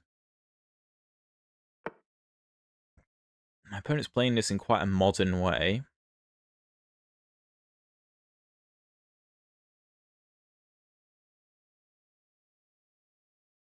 How do we want to do this? Struggling a bit. We want c5? Is not really. Unless we regroup the pieces a bit. I don't like this. Alright, I'm going to go queen a5 to prepare bishop a3. I'd like a bishop trade. I'm guessing he goes queen c1 to prevent that.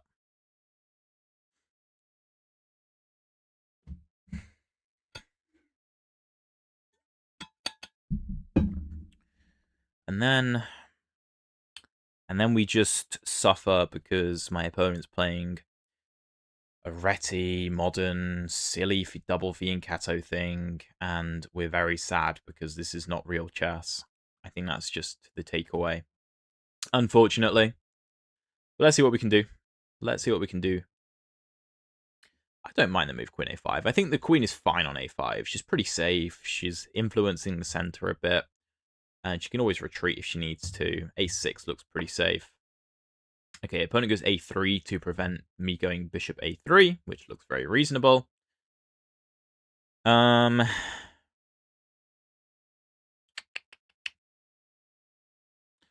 I do this and bait the move c5? Nah, it's going to trap my queen. I can do this and put pressure. Try and bait him to make a decision. He might have knight d2. Yeah. Might have knight d2. But then maybe I have knight b6. He doesn't have e4 because of my bishop.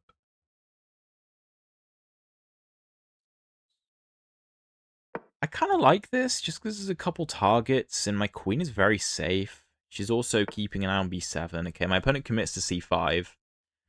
Well, that I'm happy to see. Can I play take e5?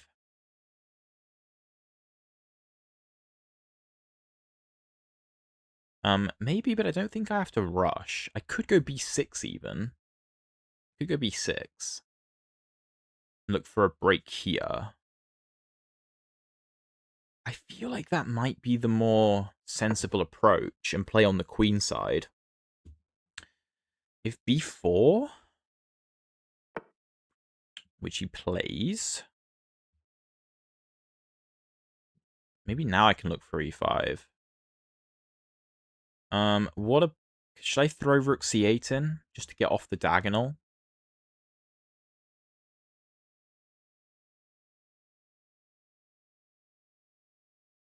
Ooh, do I have knight e4? Because if knight e4, de4, knight moves and de2 hangs. I think this makes sense. And then I could prepare the move f5 or bishop f6 to prepare e5. Okay, he goes h6.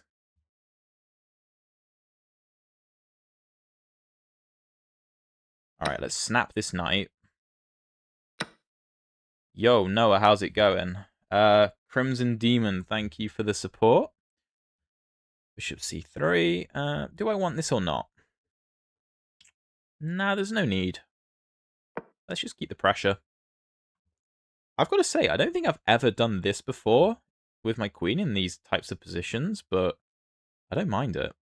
Swift Sword. I appreciate it. I don't know if I do have it, but have what it takes to become a national master, but I will certainly try my best. Because I mean, the YouTube channel gives me a very good excuse to play a lot of chess, basically. A very good excuse. Okay, I'd like to do this, but then he's going to do this. That's annoying. I could do this, playing for e5. That probably looks more reasonable. Goes e4. If I take...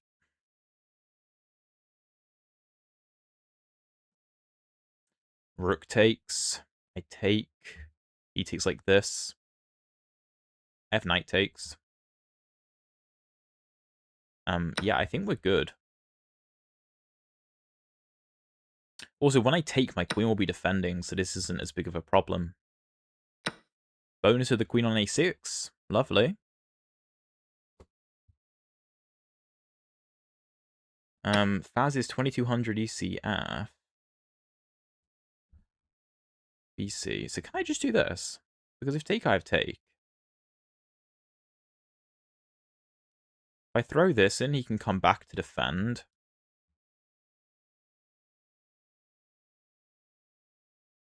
Wait, if here and this...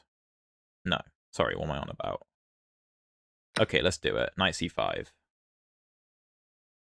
Did your opponent play the Catalan? He played a Reti, and then he eventually committed to d4. Which is, yeah, basically a Catalan. Okay, we're up a pawn. We have the bishop pair. Things are looking good. Things are looking good. Let's just keep the bishop safe. A3 is a target. Let's come back. My bishops are pointing this way. I don't believe in that, mate. I don't believe in that. I think you are overextending yourself. I'm going to bring this rook over just so I don't get targeted here. Yeah, Faz, I think you're absolutely correct there. I've been finding that more myself recently. Obviously, I'm not 2200, but I've been finding that type of thing. So we're up 2 pawns, and I have to say, the white position doesn't look very good. His knight has, like, no moves. I could even do this.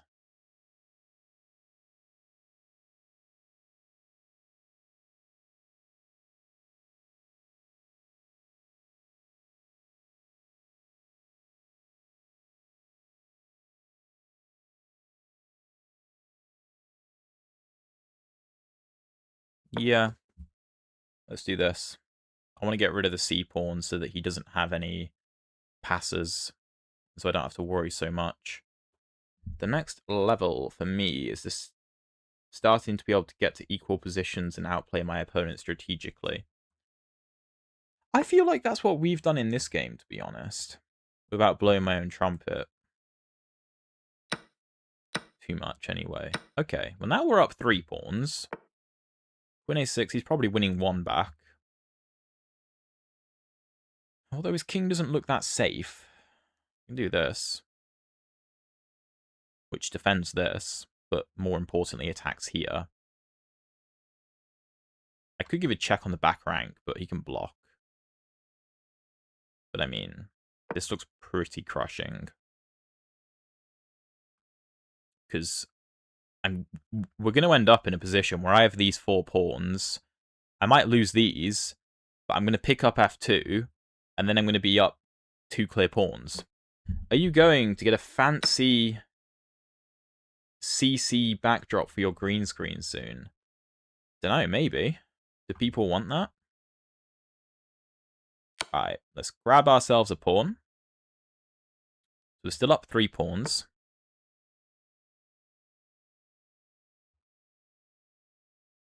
Oh, CC must mean chess Centurion. Yeah, I'm an idiot. I guess we just tuck our bishop back. Or maybe bring it back and play e5.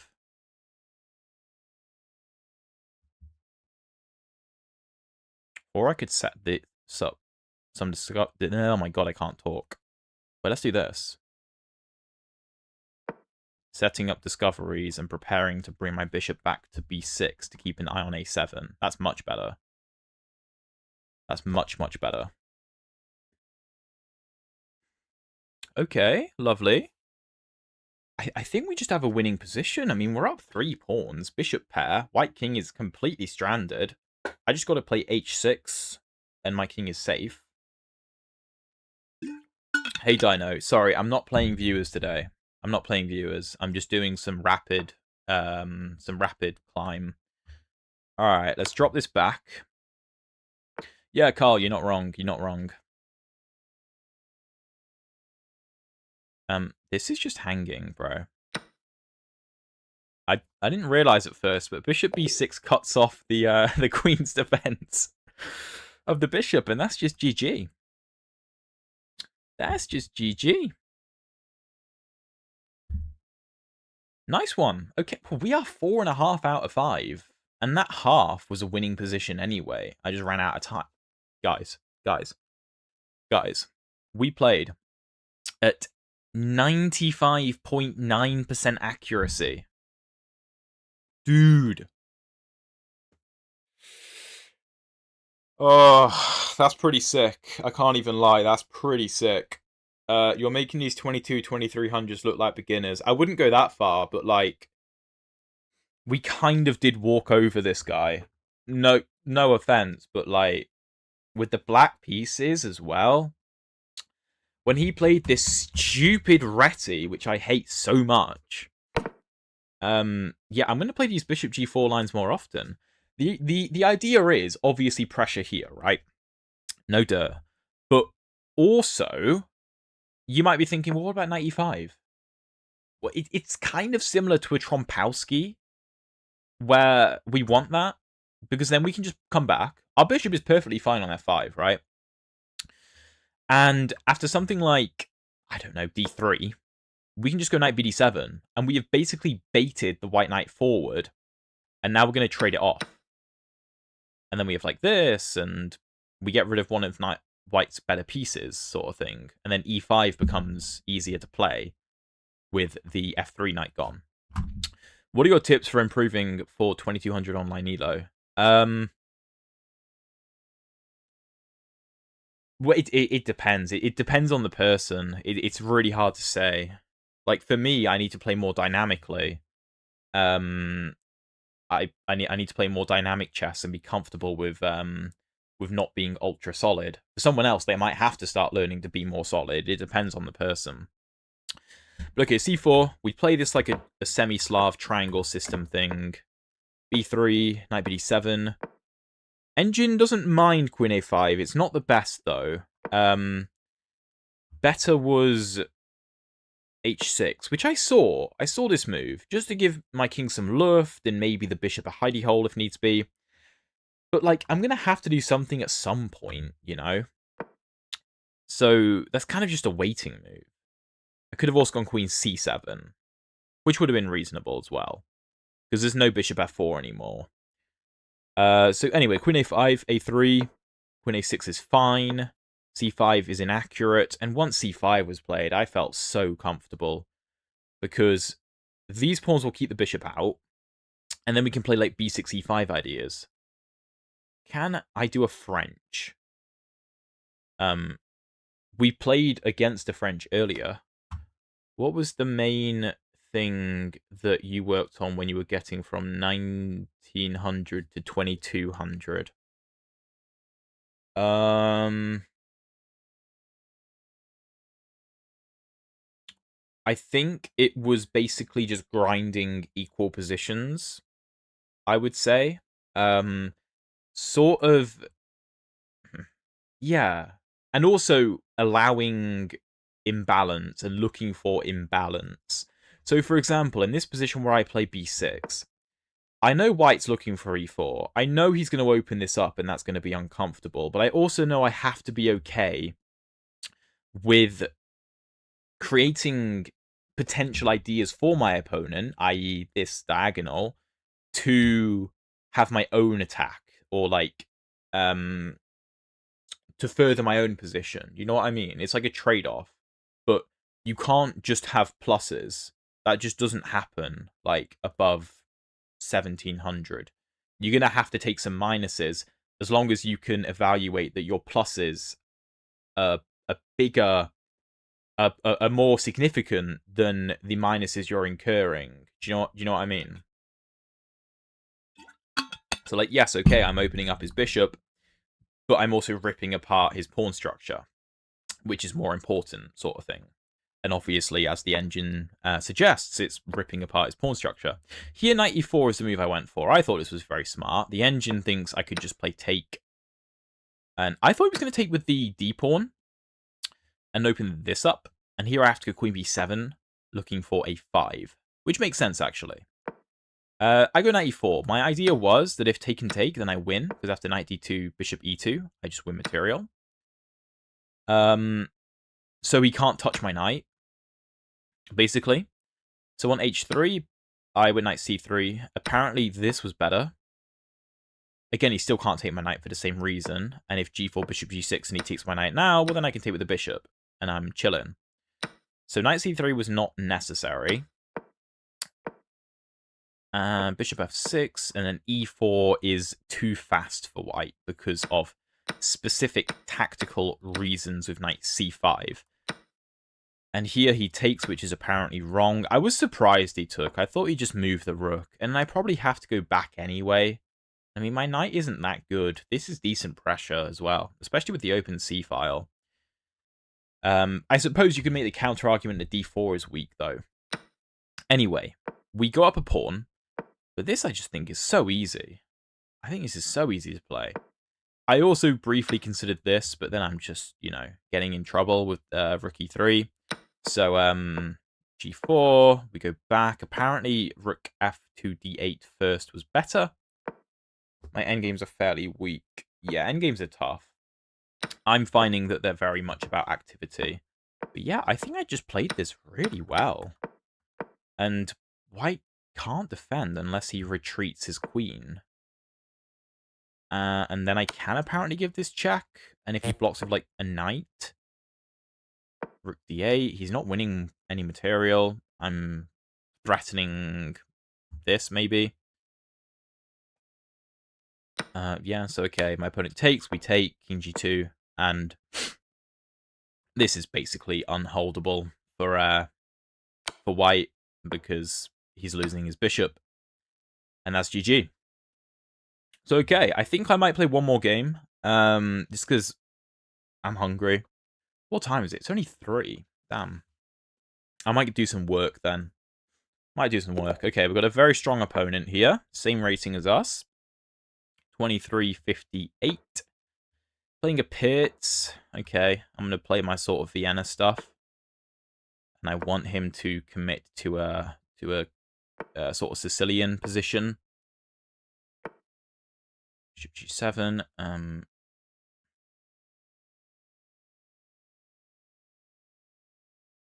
Let's play it like a Grand Prix. Okay, he goes c6. So he's not going for a Sicilian. He's going for d5 or b5, which is why I played a4. So let's drop the bishop back so that d5 can be met with e5. a5 is thematic. Okay, let's go knight f3. Get castled.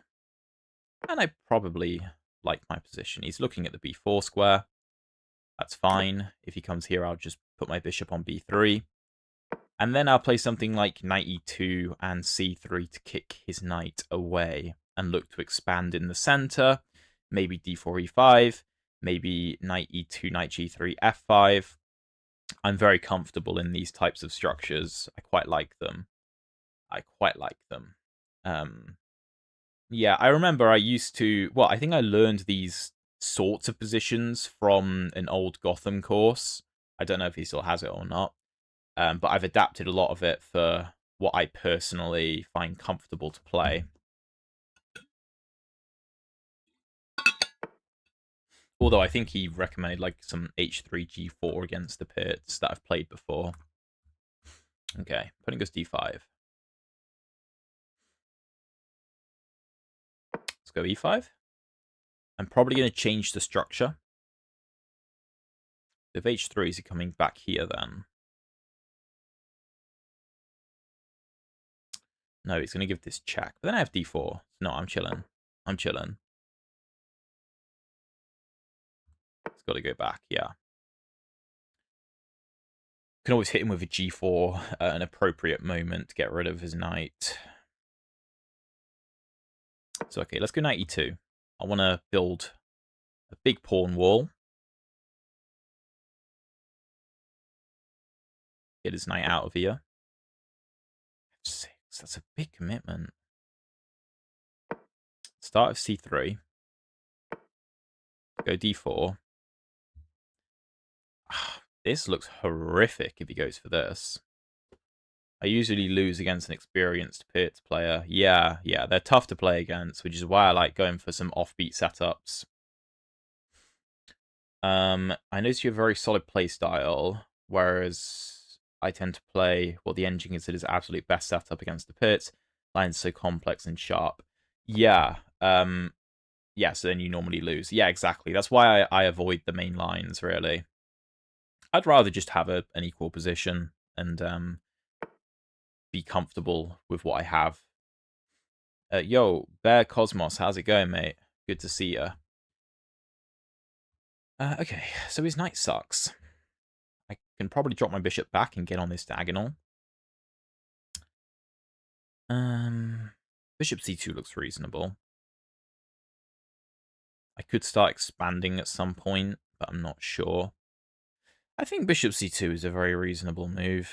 If he goes c5... Maybe I'm stopping c5 because I have take and then take. So maybe it's better to go king h1 just to get off the long diagonal. Maybe bishop e3. This. I don't know. It's not obvious. Maybe I should be looking to take and play f5 or something. So maybe knight g3 is better. Yeah, I think knight g3. Do I consider myself a tactical or positional player? Definitely positional. Definitely positional. Okay, knight f5. Well, I don't think I mind the trade. I don't think I mind that, because my opponent has invested a lot of time into that knight. You know, he's played knight f6, knight g4, knight h6, knight f5. Although I suppose I've played knight c3, knight e2, knight g3, knight f5, so that is also true. I assume he's looking for this. So perhaps I should trade. Perhaps I should trade. And then hopefully we have a position where his dark squared bishop kind of sucks. He can go for c5 now. I don't think it's that big a deal. I can play for f5. I also have bishop e3 just shoring up my center. His knight still sucks. Queen d7 stopping this. Makes sense. I could go bishop here, just preventing any pawn pushes, getting ready to bring more pieces in. I could go knight here, preparing this. I'm going to start at bishop e3 just to connect my rooks. I think bishop e3 must be better than bishop to d2. God, my neck hurts. Okay. He might be coming here. But can he stop me from doing this? If I go here and he plays take-take, the position is just better for me. It's gotta be. Gotta be. I think the positional player has much long-term potential than a purely tactical player. Maybe. Other streamers and I feel like they don't have as good positional feel as you do. Thank you. I appreciate it. I enjoy playing positionally. I enjoy it. I like pawn structures. I don't know what it is. I just like them. like understanding a pawn structure feels so rewarding. Do you know what I mean? Do we have this? It feels very dubious. Very dubious. His knight's not going anywhere.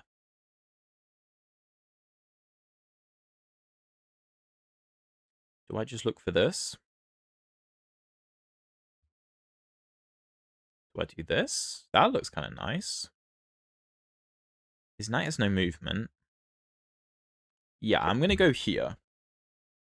Just get my queen into the game a bit more. c5 I'm not fussed about. He can't actually break through. Can't break through. So then I have pressure here. I maybe have sacrifices for like here, but I think the king always goes to g8. I don't think there's anything in it. I might reroute my knight at some point, but for now, it's all right over here. For now, it's all right. If I come back this way, then I'm giving black time to double up, and I'd rather not. Okay. Maybe he's preparing c5, but it feels like a waiting move, to be honest. Let's go queen g4. Keep the pressure on. His queen is undefended, of course.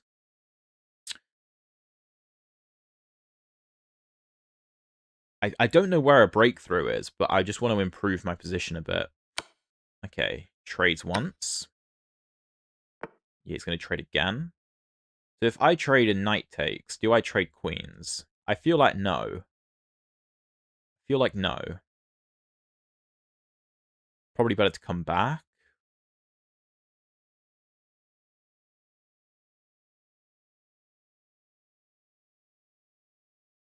I could do this and encourage this.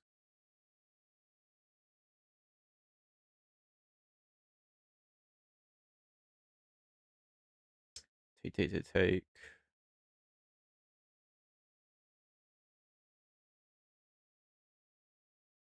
Hmm. I don't want to trade the queens. Don't want to trade the queens. Do I take here with the queen or the knight?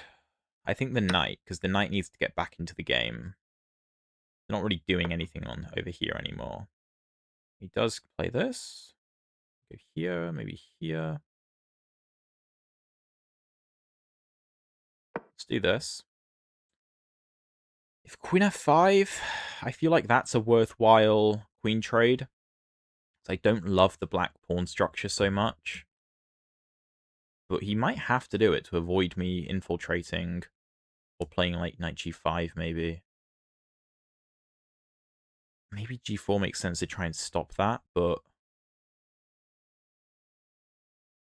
yeah, queen f5 looks reasonable.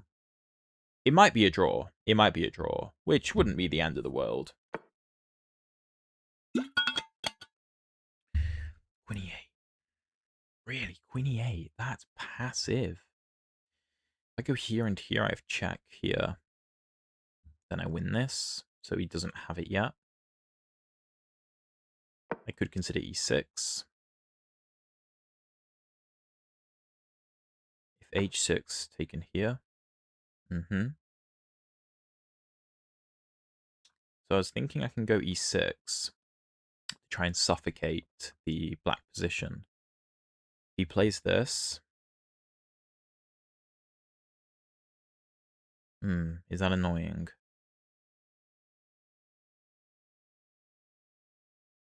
I don't think it's that big a deal. I can always go h4. I also have this diagonal to use. E6 feels like the right idea.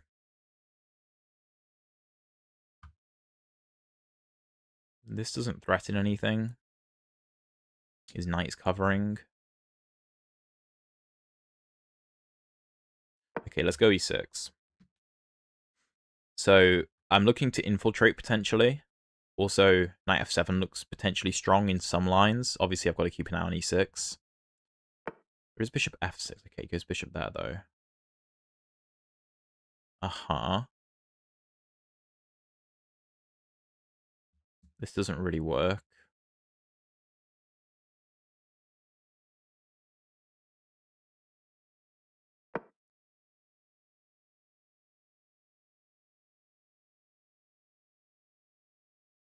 Ah, is queen c8 a problem? Well, then e7 could hang at the end of the line. It might just be a draw. It might just be a draw. But who knows? I'm going to try and put the pressure on. It's difficult, though. Knight f7 isn't really a threat. Like, take, and queen takes here. Maybe I can win that endgame, but it's probably a draw. Queen and pawn. Equal material. Okay. So, if I infiltrate an h6, knight here, that doesn't work. My queen's under attack.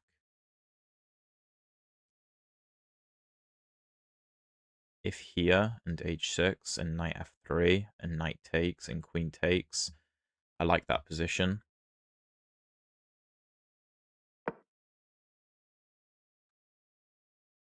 If b5, I have this. Well, I could play take and then queen a5 to leave d5 weak.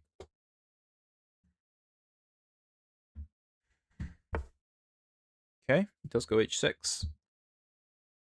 So yeah, this leads to this. And my queen is hanging, so I don't have time for knight h6. So let's come back. e5 could be a useful square. Okay. His knight doesn't have any forward movement, so I'm not scared. Let's take here. Equal material, but I feel like black's pawns are just so much weaker than mine.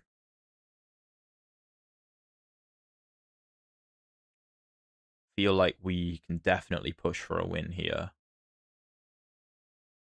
His bishop's covering e5 for now, but his queen is kind of bad. g5. What does g5 do? Why can't I just grab another pawn? What's his idea? Queen here? I can always hide over here, I think. I don't trust him. If his queen gets too active, I can always, like, win this. Yeah, I mean, that's not a very impressive move.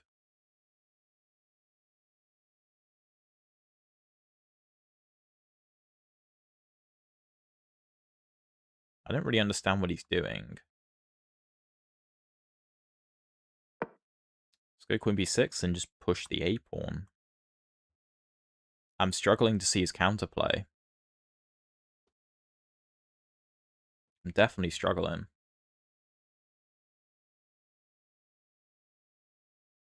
We've got enough time. Well, okay, maybe not actually. 2 minutes, no increment, I could struggle with. But I mean, my a-pawn is very fast. His pieces are struggling to get over.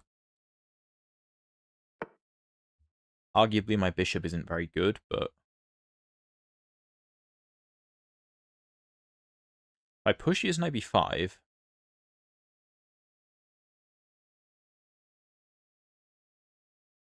should I reroute my bishop?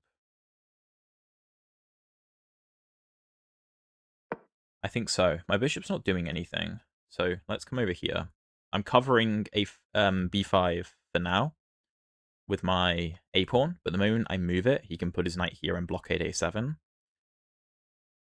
So, I mean, obviously he can't go here because I just win the knight after queen b8. So let's do this and try and force the knight to go to a bad square and then just start pushing again. His bishop kind of sucks, and his bishop also has to keep an eye on knight e5, which is a huge threat. g4. Yeah, but he can't take back anyway, because I just take his knight. Yeah, no, I don't believe in his position at all. He has no threat.